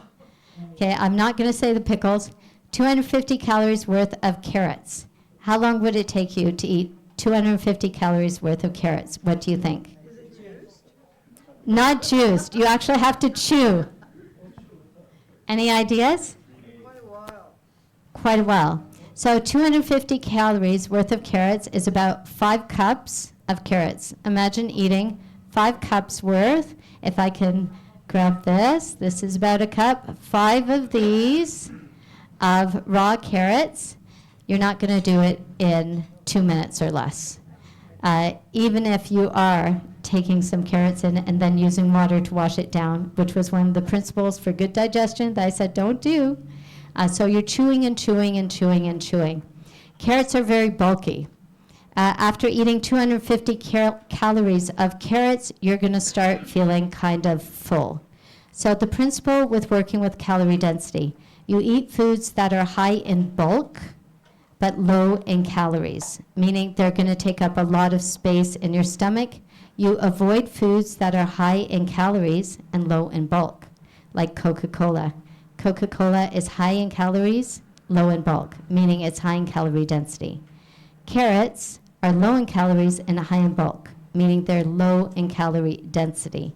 And I'll go on to explain why this works. I'm not saying only eat carrots. But I am saying include a lot of complex carbohydrates, a lot of vegetables, fruits, etc. They're high in nutrition. They're high in bulk. You get a lot of nutrition and you feel full. Instead, and avoid things like Coca-Cola. They're low in nutrition, low in bulk. You get a lot of calories and you feel hungry. Does everyone see the difference there? The opposite of those two things. Hopefully you're saying something like this. I think I'm onto something here. I can drink 250 calories of Coke in an instant, but it would definitely take me longer to eat 250 calories of something else. For me, it was like pickles, but we'll say like pickles or carrots. This is called calorie density. When you're working with calorie density, the stretch receptors in your stomach would be activated. So you might be asking, what are stretch receptors? And how does that work? So let's take a look at 2 stomachs and the brain. Stretch receptors work this way. Oh, hopefully the brain's not saying hello too early. So if you were to eat something like, I don't know, oil, orange crush, that's filling the stomach just a little bit. There's so much space left there that the stretch receptors in the stomach are not going to be activated. There's a lot more room to put in more calories.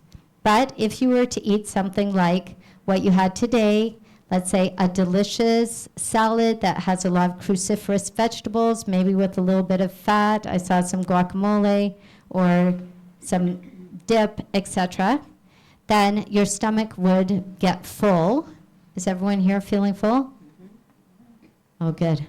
I thought, uh-oh, what if everyone says, no, we're not full? Be like, great, then this example is not working.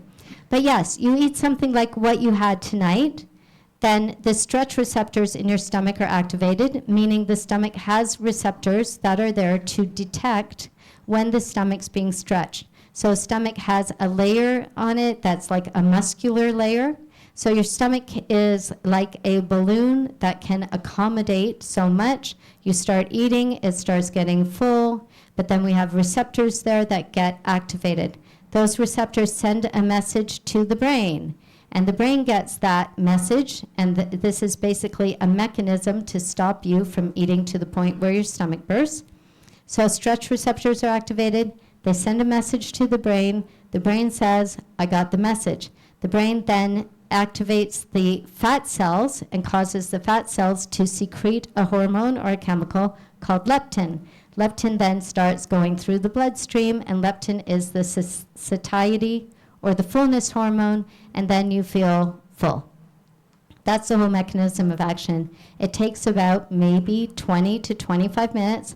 This is one of the reasons why eating slowly and chewing your food is important, because within that 20 minutes, if you're a fast eater, you can eat like 2,000 calories, or if you're a slower eater, you might eat 1,500 calories and have better digestion.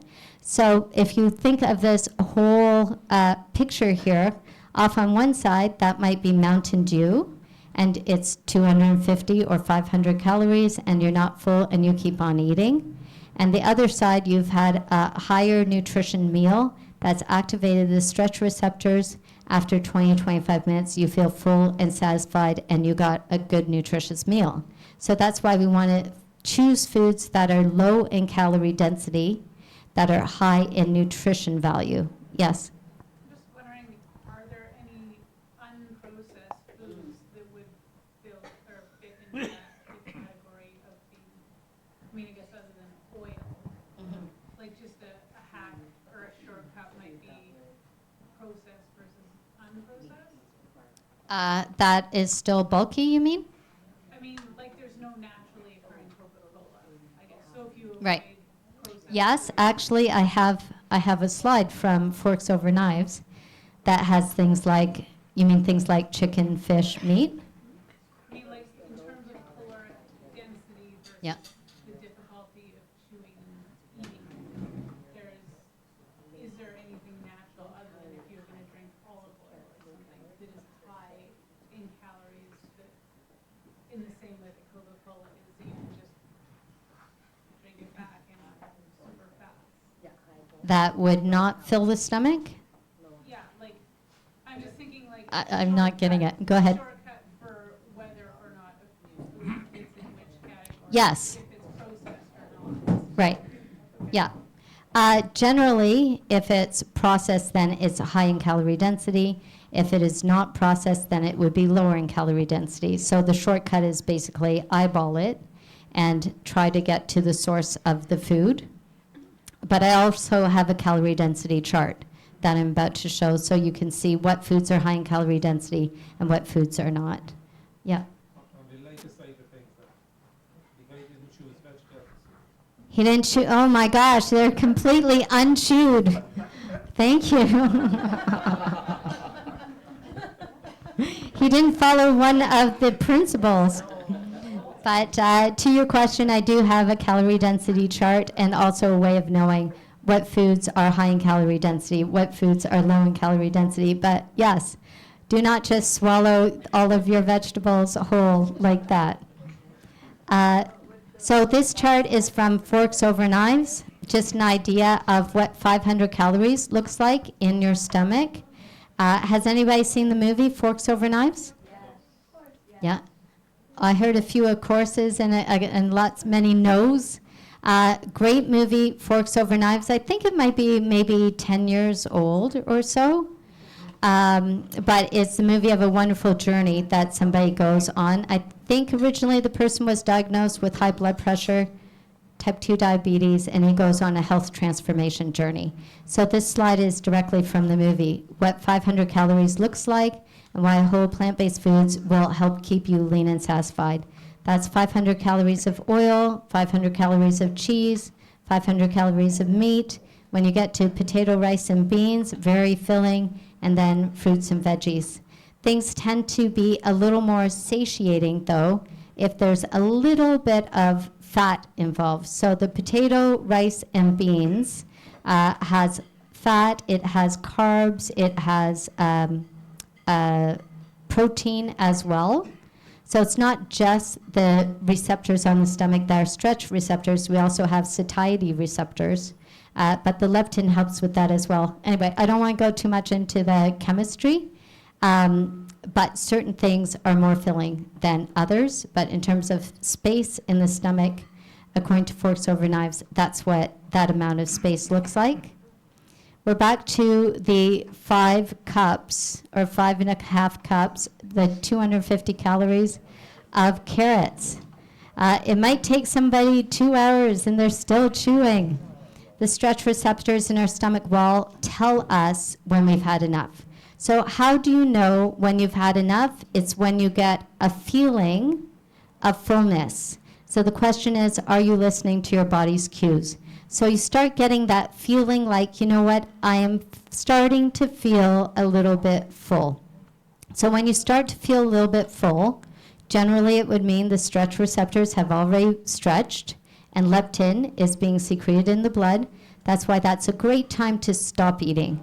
When you start to feel a little bit full, not when you're totally stuffed and you can't eat anything else. When you start to feel a little bit full, that's a great time to stop. If you give it enough time, you're probably going to feel full. because there's more and more leptin being secreted. Sometimes, though, our fullness is not about how full we feel. It's about how full we feel up here. And even though you're feeling a little bit full in your stomach, you're thinking, I still want that chocolate cake or whatever it is. So sometimes it's about satisfying something in our minds as well. But in terms of the physiology, stopping at 2/3 full would basically mean that the stretch receptors are fitting. Remember, you can fit in more calories than cups, so turn it around, eat more cups than calories. What do I mean? If you choose to eat the food in its original form as opposed to a processed form, that's a better way of knowing which type of food has a higher calorie density. In general, foods in their original form have a lower calorie density. Foods in a processed form or non-original form have a higher calorie density. You could think I could eat 2,000 calories worth of strawberry ice cream, but if I were to eat 2,000 calories worth of strawberries, that might be about 25 to 30 cups of strawberries. But I don't think you would even get to 2,000 calories worth of strawberries, unless you put something that was calorie dense on them, like ice cream, whipped cream, etc. All of those things that are not adding bulk, but adding a lot of calories. So eating the food in its original form versus a processed form. Calorie counting, we're moving away from that and using calorie density as a tool and technique. One of the things that I said was you can eat slower and you feel full faster, which sounds funny, but you're eating slower and then the leptin's being secreted so you feel full. When people eat really, really fast and take in a lot of calories, and of course you're not drinking during your meal, when people eat really fast, take in a lot of calories in a short period of time, then leptin kind of catches up with them. That's where you're eating, and it's like, boom, oh, I feel so full, I can't eat another bite. And it's kind of like you're still able, you're going past that feeling full, and suddenly you can't eat anything else. High level of leptin in the blood at that time. The other nice thing about eating slower, you get to taste the food more. So you're tasting more food when you're eating slower. How much food can the average stomach fit? It's about 4 cups of food. How do you know what foods to choose? I say eyeball it. You don't have to count calories. The original plant or the original fruit form is usually lower in calories than the processed form, which would mean that 250 calories of potatoes, the original form, would be lower in calories than 250 calories of potato chips. So you're going with the original form of the food. Likewise, 250 calories worth of corn would be, corn is lower in calorie density than the same amount of calories in corn chips. So original form. We're shooting for the original form of the food. You don't need a calorie density chart. I will put one up anyway, but the general principle is you're eating that food in its original form, not in its processed form. Hopefully you're saying this. I now understand biochemically as a measurement, a calorie is a calorie, but eating it in different forms can have different effects. Eating in one form leaves me hungry. Eating in another form leaves me full. So eating 250 calories in the bulky form, like the carrots, the salad, leaves you full. 250 calories in a calorie-dense form, like Coca-Cola, still leaves you hungry. But here's a calorie density chart. This isn't necessarily of processed foods, because I just said if the foods are processed versus the original form, the processed form of the original form is normally higher in calorie density. But what about foods that are not processed? So this chart, and I'll talk about why I have a beautiful salad there with hummus in a moment. This chart shows the calories in 3 pounds of food. Basically, leafy greens are very bulky, but also low in calories and take a lot of space up in the stomach. So leafy greens have the lowest calorie density. After that, non-starchy veggies like what you were eating today, broccoli, cauliflower, etc. After that, fruit is next in terms of calorie density. Then you get into starchy veggies. After that, whole grains. Higher in calorie density would be legumes, so this is something like chickpeas. And then we get into foods that are much, much higher in calorie density. I'm not saying never eat them, but you're just aware. Eggs, eggs, meat, cheese, okay, thanks guys. Nuts and seeds. Oh, maybe I should go like this. Eggs, meat, cheese, nuts and seeds, fats and oils. So this is kind of, if you keep this chart in mind, or you can take a picture, that's easy to know which foods which are not processed are high in calorie density. But you might do a combination of foods. You might say, I want to eat a lot of greens, leafy greens, low in calorie density, but I don't really like the taste. Or I love spinach, low in calorie density, arugula, etc. So I'm going to combine some legumes, like some hummus, and did I just lose that? And I'm going to combine some hummus, and I'll put hummus on the leafy greens. The hummus and the leafy greens together make a combination that is still, yes, no? Okay. The hummus and the leafy greens together make a combination that is still lower in calorie density than choosing other foods. So I like to combine, so you've got the taste, the satisfaction, and still low in calorie density. Does that answer your question? Yeah, more or less. Don't forget to chew your food. Best times to eat, when and how long in between. So when should we eat? How long in between? To snack or not to snack? That is the question. And in general, I would say overall, I would say not snack. And for weight loss, not snacking. When and how long in between meals? This is what I found to be effective, to leave about 4.5 hours between meals.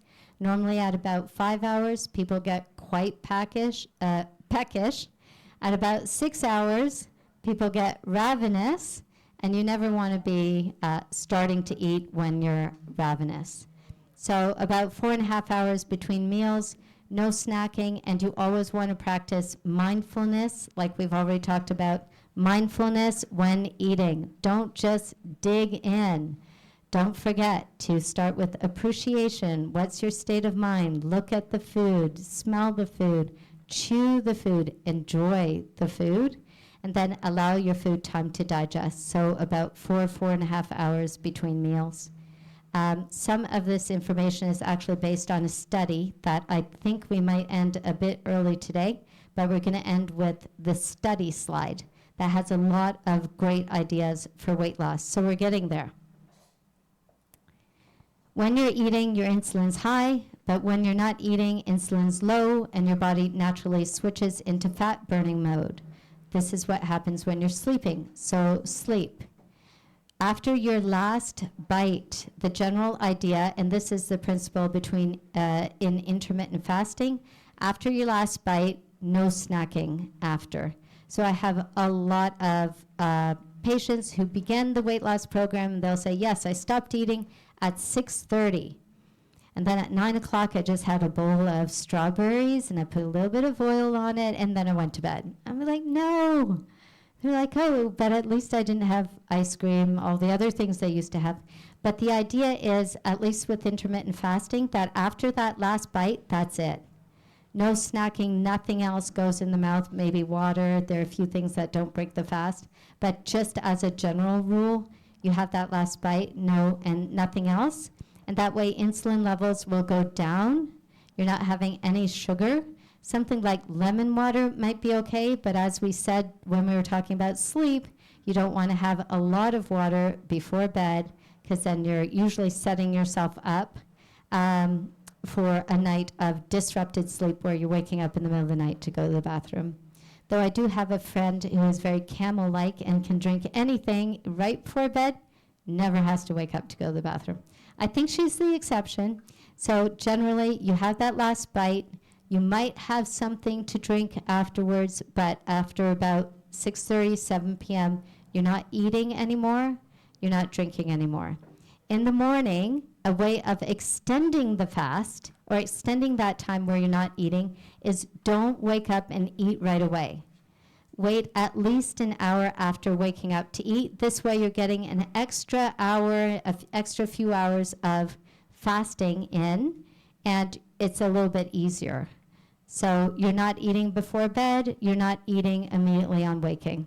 On waking, you could have that 2 cups or 3 cups of hot water that help to stimulate a bowel movement. Instead, have a bowel movement, wait a little bit, and then have your meal. Oops. Whoops. Oh. Yes. But are there foods, which you might be asking, that you can eat that help to burn fat? Most people just want this answer. But don't forget using the calorie density principle. Are there foods that you can eat to help to burn fat? So this is not based on my studies. This is based on Dr. William Li, who I had the picture up from the Angiogenesis Foundation last night. He says tomatoes are effective to help to burn fat because of the lycopene. Lycopene naturally dissolves in your fat to fight fat. Again, Dr. William Li, not me. Pears help to burn fat, and there have been studies actually with pears and apples with weight loss where 2 groups are eating the exact same thing. One group added either a pear or an apple at the end of every meal. And the group so they're adding more calories, but that group lost more weight than the group that did not add a pear or an apple after each meal. So I started doing that after I read that. Often what I read in studies, I'm like, okay, let's implement that. And I noticed that this group, this was in my internship year, or clinical internship, a pear or an apple after each meal. I chose the Granny Smith Granny Smith apple, and people were losing weight quite easily. They were doing certain things that we're going to talk about, but I added calories with the Granny Smith apple, and yet they were losing weight. Yes? You've heard the comment, smarter than the average bear? Yes. Well, we had a Golden Delicious and a Red Delicious tree side by side. Okay. The bears would eat absolutely every Golden Delicious apple before they'd ever touch the red. Really? Interesting. So you had a Golden Delicious tree, a Red Delicious tree side by side. They ate all the Golden Delicious. They didn't touch the Red Delicious. And Golden Delicious is right up here on the slide. They were smarter than the average bear. So pears, Dr. Li suggests adding 2 pears a day because pears are high in chlorogenic acid plus fiber. It is a prebiotic and hence helps to increase metabolism. Apples, Golden Delicious apples, those bears knew. They must have been slender. Granny Smith apples or Renette apples. I have not heard of the Renette apple. Has anybody heard of the Renette apple? Probably not popular in this area, but Granny Smith and Golden Delicious. These 3 apples are highest in polyphenols. Chili powder, chilies, etc., high in capsaicin. And then beans or legumes. It could be navy beans, pinto beans, red beans, lentils, black beans. They help you to feel full. They're high in fiber. They're high in protein. And this is the study that I was talking about the other day, the study at the University of Toronto. And in that study, they added 1 cup of beans. And in the study, it was navy beans. You probably can't see it, but I have quoted the study there, which is found on PubMed. It says reduces metabolic risk factors associated with obesity, found on PubMed. They added 1 cup of beans. It was navy beans, eaten 5 days per week. 1 cup of navy beans is equivalent to half a can, in case you're wondering, and it shrunk their waistline by almost 2 inches in just 1 month. So are there foods that you can eat that help to burn fat, to shrink your waistline, or help with weight loss? According to Dr. William Li and the University of Toronto study, these are those foods. So the answer would be yes. Second to last slide, also from Dr. Lee, what can you do to raise your metabolism? So I would say eat those foods we talked about and follow some of the principles that we've already discussed. You're eating the right foods. So those foods we talked about, as well as foods that are low in calorie density. You're getting sleep, 7 hours of sleep, between 7 to 9 hours of sleep per night. You're managing stress. So you're using some of the stress reduction tools that we've talked about, gratitude, laughter, breathing, exercise. You're avoiding bagels because bagels, we have to ask Dr. William Lee, bagels are a very, very dense carbohydrate, I think, and instead you're increasing good fat. So good fats like olive oil, avocados. Note your microbiome helps to regulate your metabolism, as we talked about yesterday. Dr. Lee is a big supporter of pomegranate juice and Concord grape juice, two of my favorites. As I said yesterday, make sure that it's 100% pure. It's not a blend, no sugar added. Eating foods from the brassica family, broccoli, kale, Brussels sprouts, cauliflower, etc. These foods contain sulforaphane, which activates the white adipose tissue, shrink the white adipose tissue, and these foods direct that tissue to become more brown fat. Brown fat's considered healthy, white fat is considered unhealthy. Cold plunges. Yes, cold showers, cold dips, jumping in the cold lake. Cold temperatures light up your brown fat. So it could be a cold shower, a cold plunge, and that helps to speed up your metabolism. Eating mostly plant-based whole foods. So this is fruits, vegetables, nuts, legumes, healthy oils. Avoid unhealthy fats, and you might consider adding omega-3s. If you wanted omega-3s from a plant-based, it could be from seaweed, it could be from walnuts, it could be from flax seeds. We're going to end with this final slide. I said we'd end a little bit early today. So this is a slide that I found in a study. Literally, this slide is not mine. It's directly the slide from the study, the picture from the study, and I put it on a slide. So in this study, they had two groups. One group was eating the typical SAD diet, you could say, standard American diet. The other group was following some basic eating principles, and these are the basic eating principles that I actually use with my weight loss patients. I remember reading about this study, and the results were so powerful, I thought I have to use each one of these things with my weight loss groups, and I have. Since I was using some, but since I read this study, I use them all, kind of one at a time, with my weight loss patients. So the standard American diet. They were eating 6 meals or more per day. That included snacks. So that's like eating a meal, then having a snack, eating a meal, having a snack, eating a meal, having a snack, and then before bed, eating again. That group was skipping breakfast. This used to be me, because I always skip breakfast, because when you're eating at about midnight, 12:30 or 1 o'clock in the morning, when you wake up in the morning, you don't feel like eating anything. Their last meal was late at night. They ate foods that were higher in fat, higher in sugar, and they had a reduced fasting period. What does reduced fasting period mean? It means from the time of their last bite, so this might be, let's say if it's 1 o'clock in the morning, until the time of their first bite the next morning, or something that breaks a fast. So let's say if they had a coffee that had a lot of cream and sugar in it, that breaks the fast. It was a shorter period of time, 1 o'clock until, 8 o'clock, that's 7 hours. That's not bad. But in this study, it was a shorter period of time between the last bite and the first thing that would break the fast. So that's anything that drives insulin up, anything kind of sugary. It didn't have to be something that they chewed.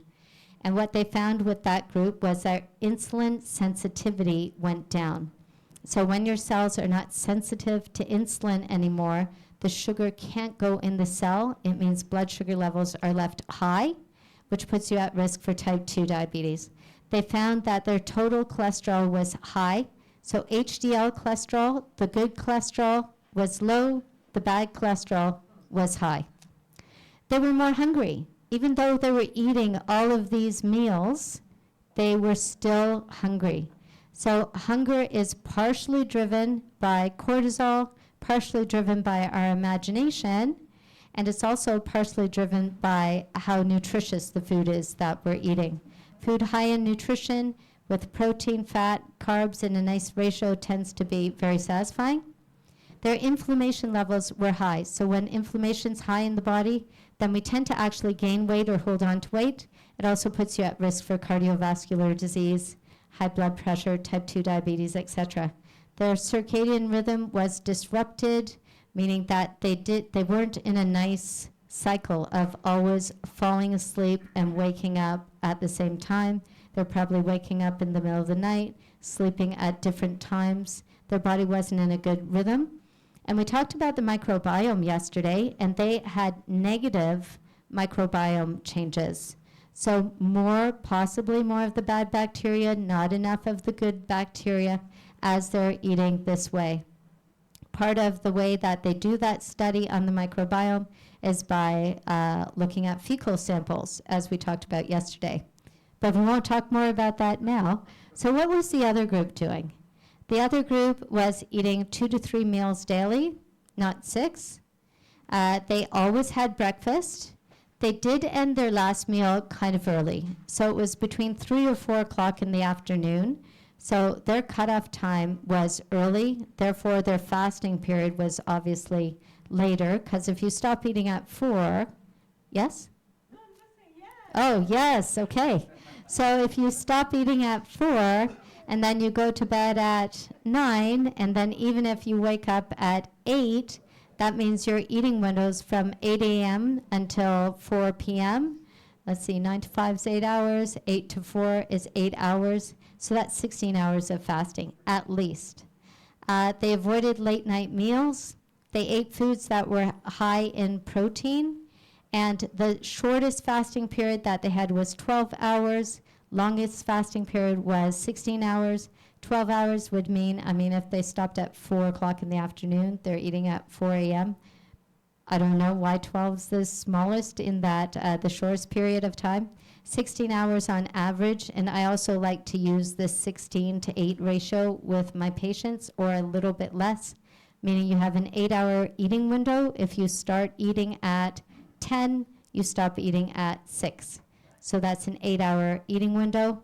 And then from 6 p.m. all the way to 10 a.m., that's 16 hours where you're allowing your body to fast. But hopefully 8 of those hours are sleeping.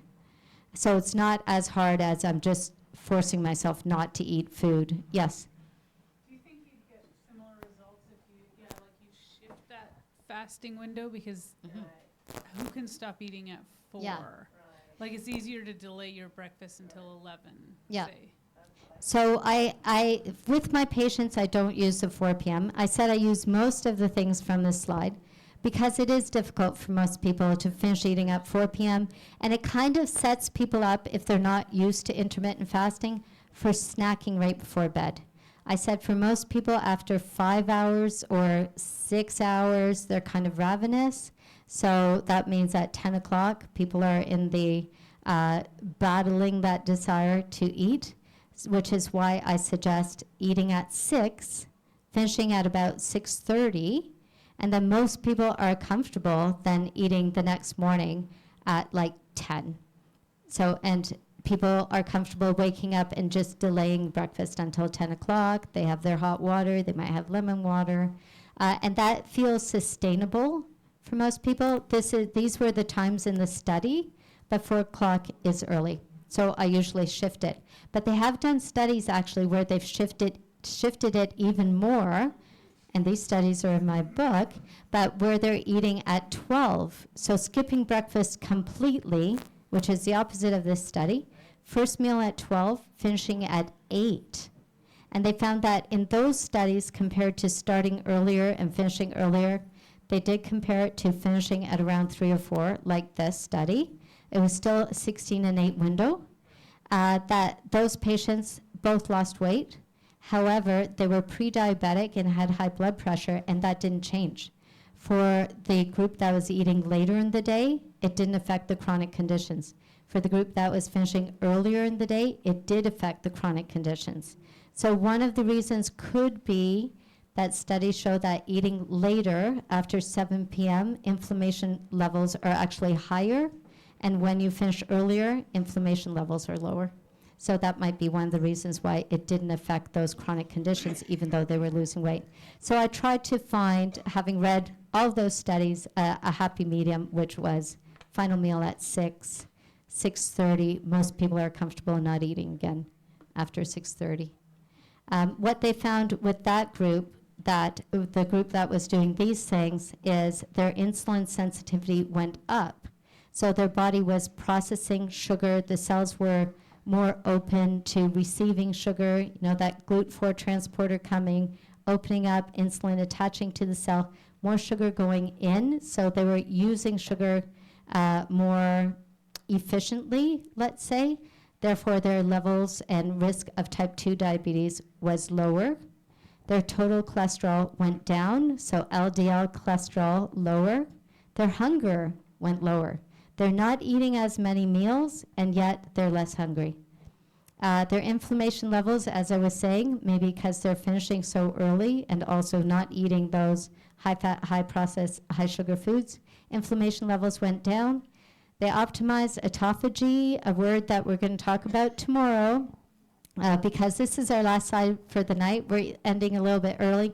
Optimize autophagy. Autophagy, basically, if you divide it into two words, auto meaning self, phagy meaning eating. So optimizing autophagy just means that your body is eating itself in a good way.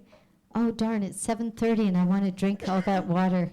But it means that this is happening every single night, though that's past the 6:30 time. Optimizing autophagy. Their body is eating up the tissue that's no longer needed.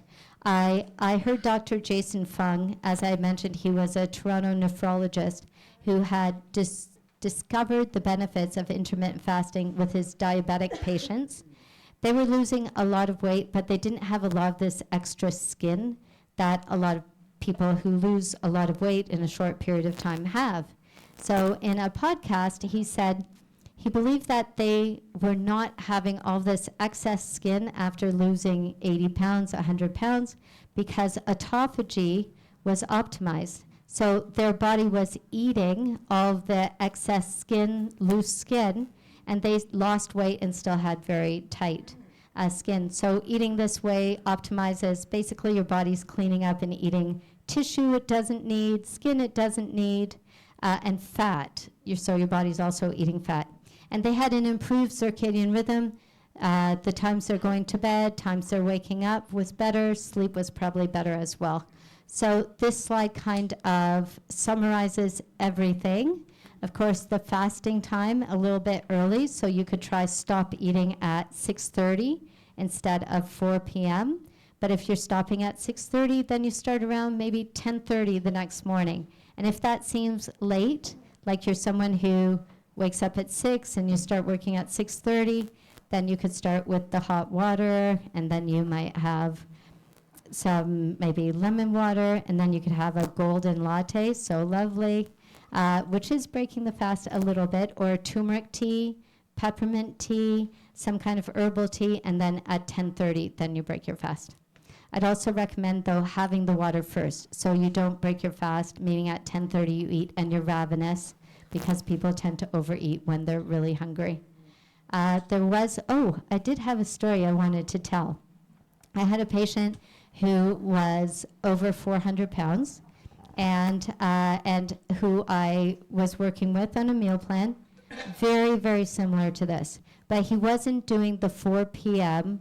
cutoff time. So he was stopping at about 6:30 and then starting the next day around 10.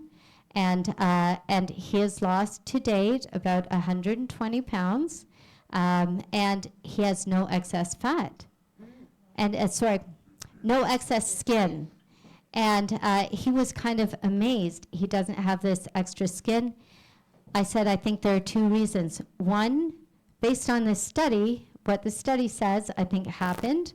So he had optimized autophagy, so it's like his body was eating up all the extra skin tissue. But the second thing was he was doing cold plunges and hydrotherapy every week, once or twice a week, kind of no matter what. And I think that also helped. So his skin was really supple, and he was just losing the weight, no stretch marks, no extra skin. So that was a wonderful success story based on this study with a modification for the fasting hours. I think we're going to end here with questions. Does anyone have any questions?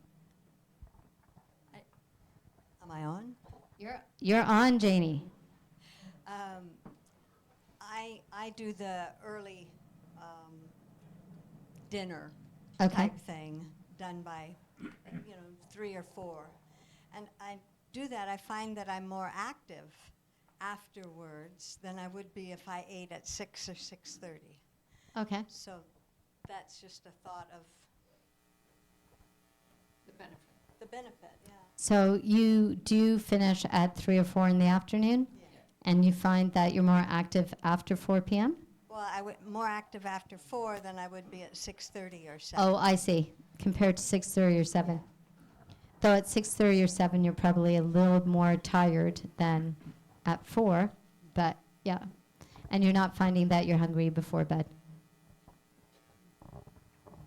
And can I ask But how? I hadn't shut off my drinking water at 7:30 either, so Oh, maybe I was a little full of water, okay? maybe you're full of water. Love it.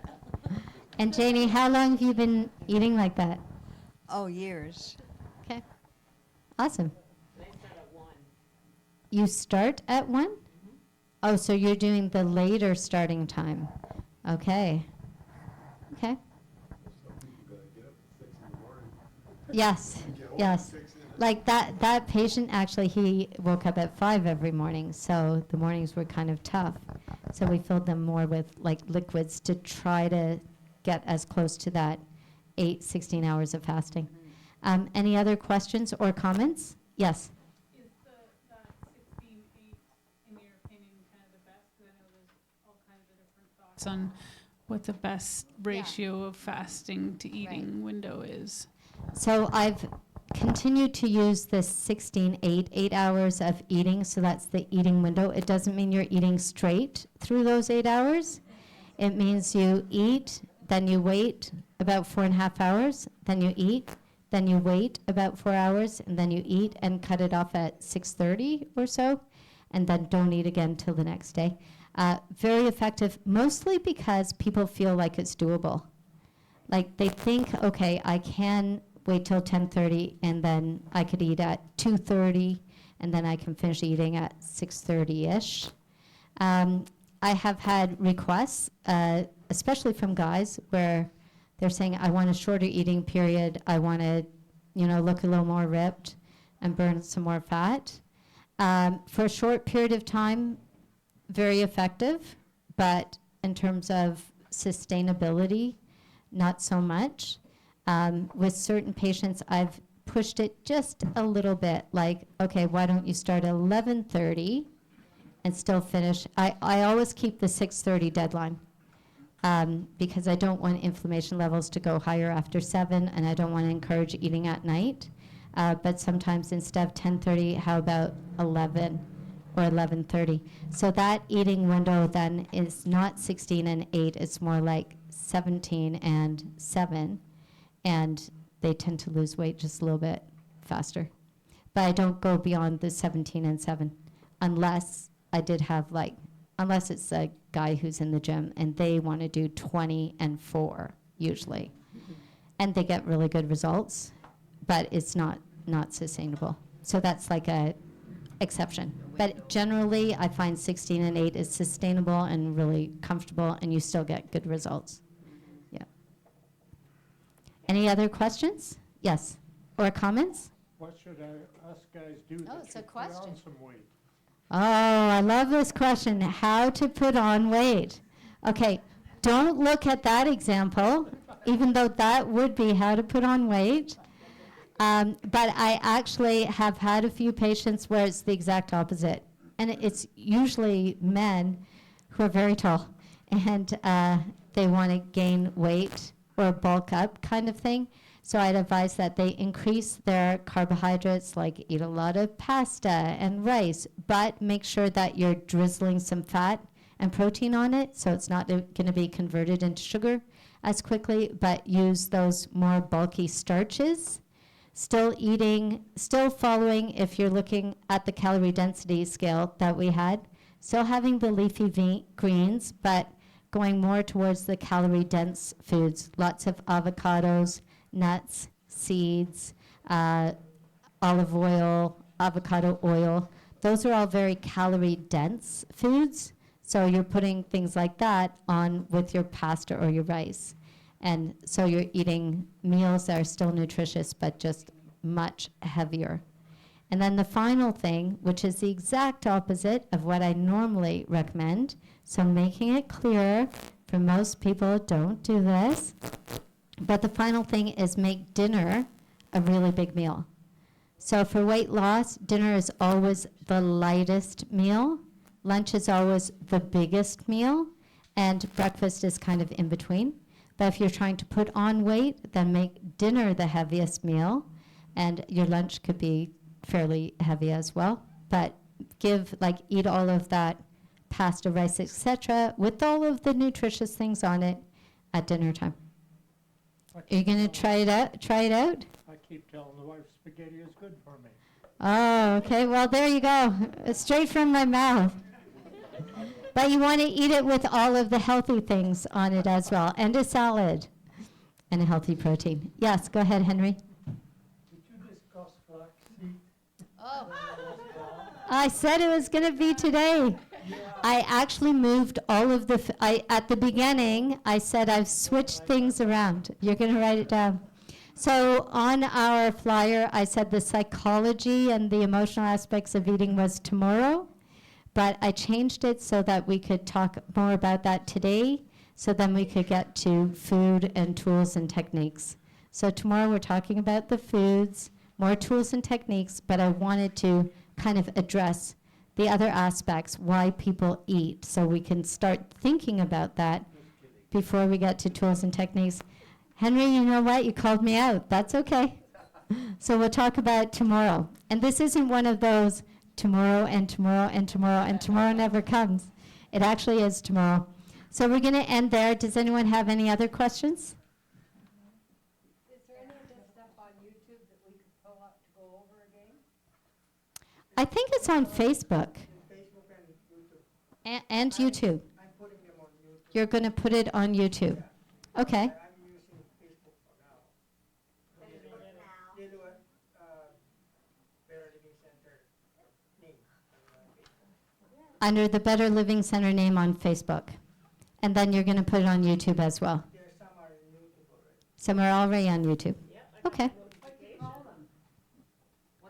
Dining with Dinner with Dinner with Doc. the doctor? But then, Okay. but then the other one says Dr. Nadine. Yeah. So it would either be Yeah. Dinner with the doctor or Dr. Nadine. She's gonna show you there.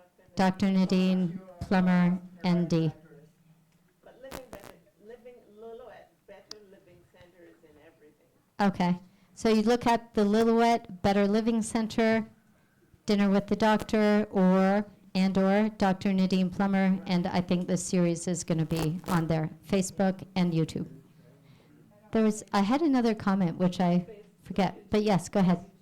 This is about, the brain is made up of 70 to 80% fat. So I always feel that, I grew up on a farm, and we always had our own homemade butter. So that's one thing that I am having a hard time quitting, my butter. And I tell myself, well, I mix it with olive oil and that. It's good for my brain. Okay. The brain actually feeds on glucose. So the main source of food for the brain is sugar, not fat. Yeah. I've read it. Glucose. You should have your essential fatty acids. Sure, yeah, very good for brain health as well. But the main source of sugar for the brain is, the main source of food for the brain is glucose. but maybe adding more olive oil and less butter, and eventually you'll get to the point where it's all olive oil. You're like, no.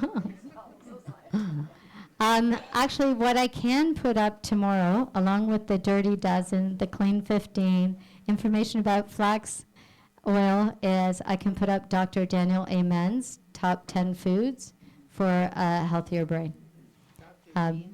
Daniel Amen. Oh, right. Yeah, go ahead, Henry. You have used, You do? Sorry. you have used olive oil a lot. I Yes. use peanut oil. Ooh. I think it's a little more inflammatory than olive oil. Yeah. But it's a nice, easy switch to make, unless you really love the taste of the peanuts. But yes, oh, okay, that's what it is. You know, the interesting thing is our taste buds change. I think it only takes about 2 weeks for old taste buds to die and new taste buds. So if you change from peanut oil to olive oil, within 2 or 3 weeks, you'd say, you know what, I love it. You just have, but you have to be consistent. And your taste buds will change and adjust. Yes, go ahead. I'm going way back to earlier. You said Okay. 3 oils that you would recommend: olive oil, coconut, and what was the third? Avocado. Yeah. I said mostly avocado oil and extra virgin cold pressed olive oil. Sorry, I think I need something for my brain because it's shutting down now. Any other questions or comments? I need some, well, I don't need any more glucose for the day because it's 7:45. I'm not eating or drinking. Yes, go ahead. You said for the DASH diet. Yes. You were talking about no celery. Yeah, adding celery. It was a plus. Yeah, I've heard for hypertension that celery was a no-no. Actually, I have patients with high blood pressure, and I tell them to drink celery juice, and it goes down. It does, I do that too. You drink celery juice and to bring your blood pressure down? Put lots of my soups. You put a lot of celery in your soups?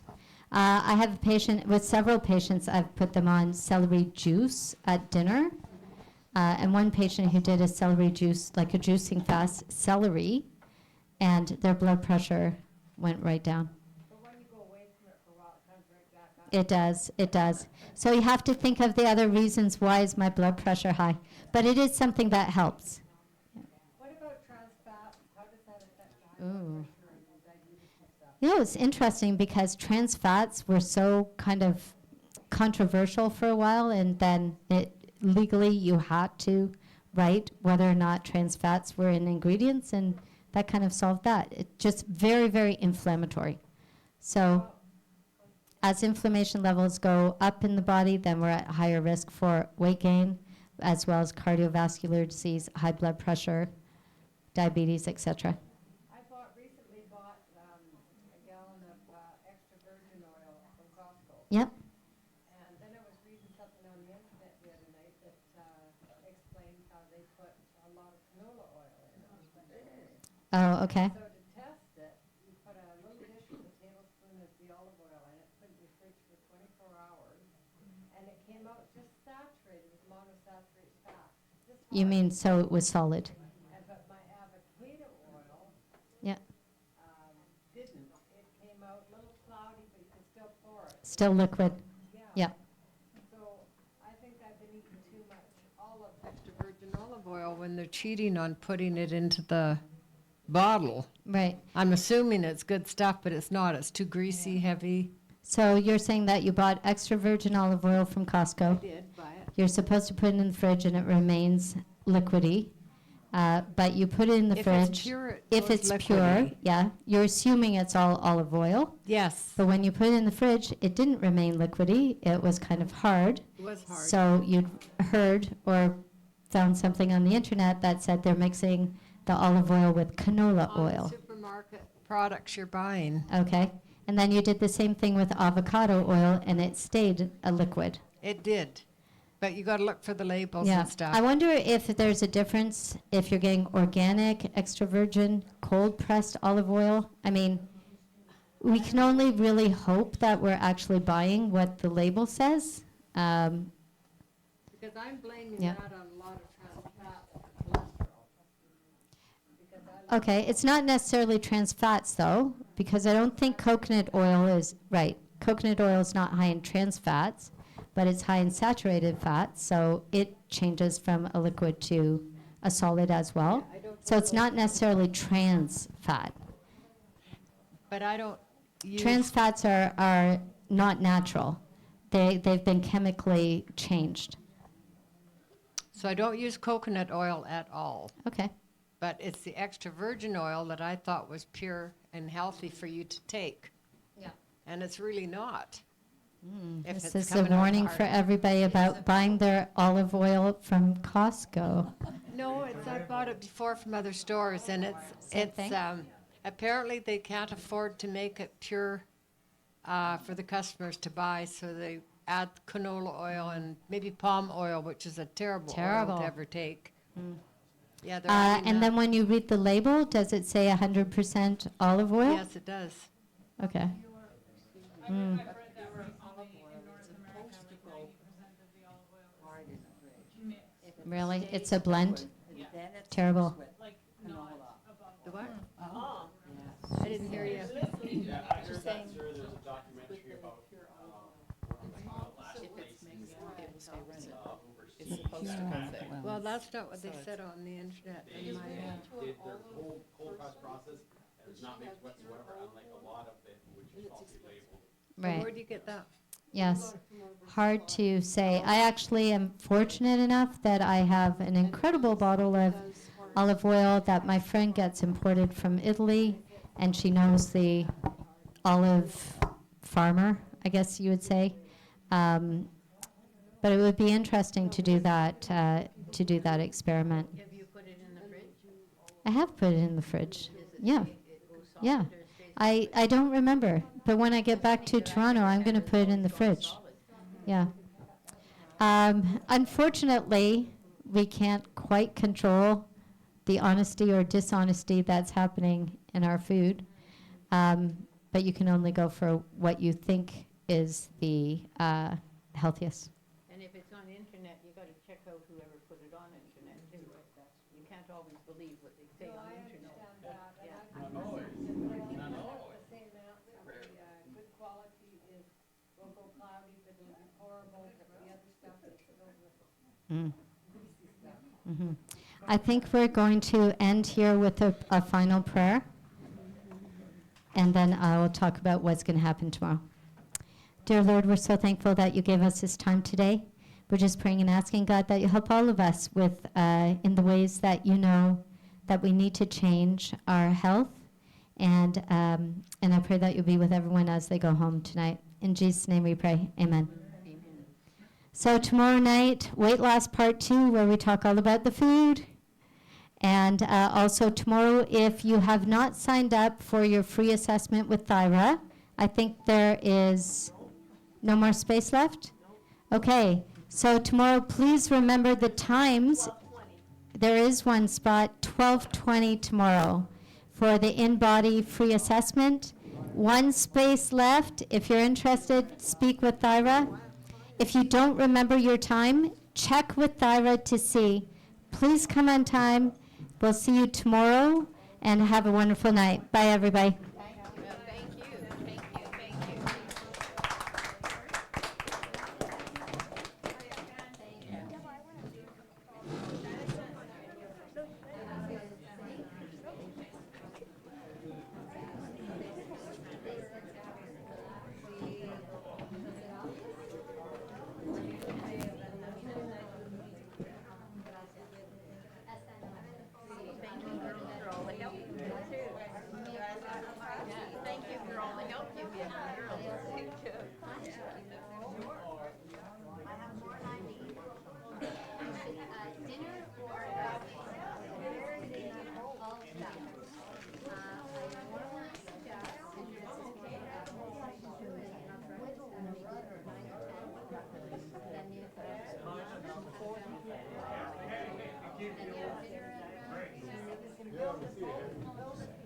Breakfast at 9 and 10, lunch at 11.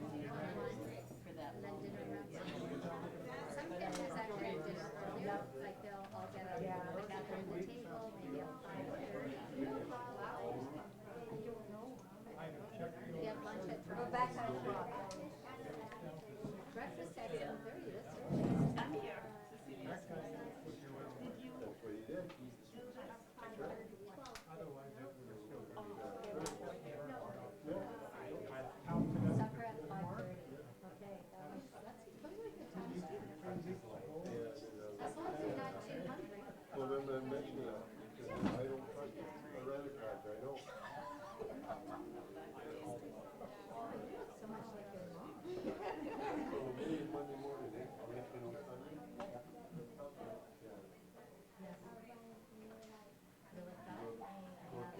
I'm saving it for tomorrow. I didn't show it to you.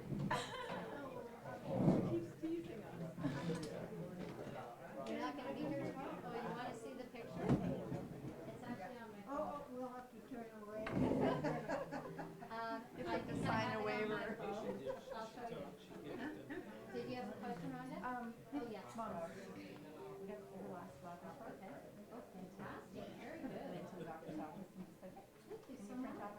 I mean, when we come back, we take it out.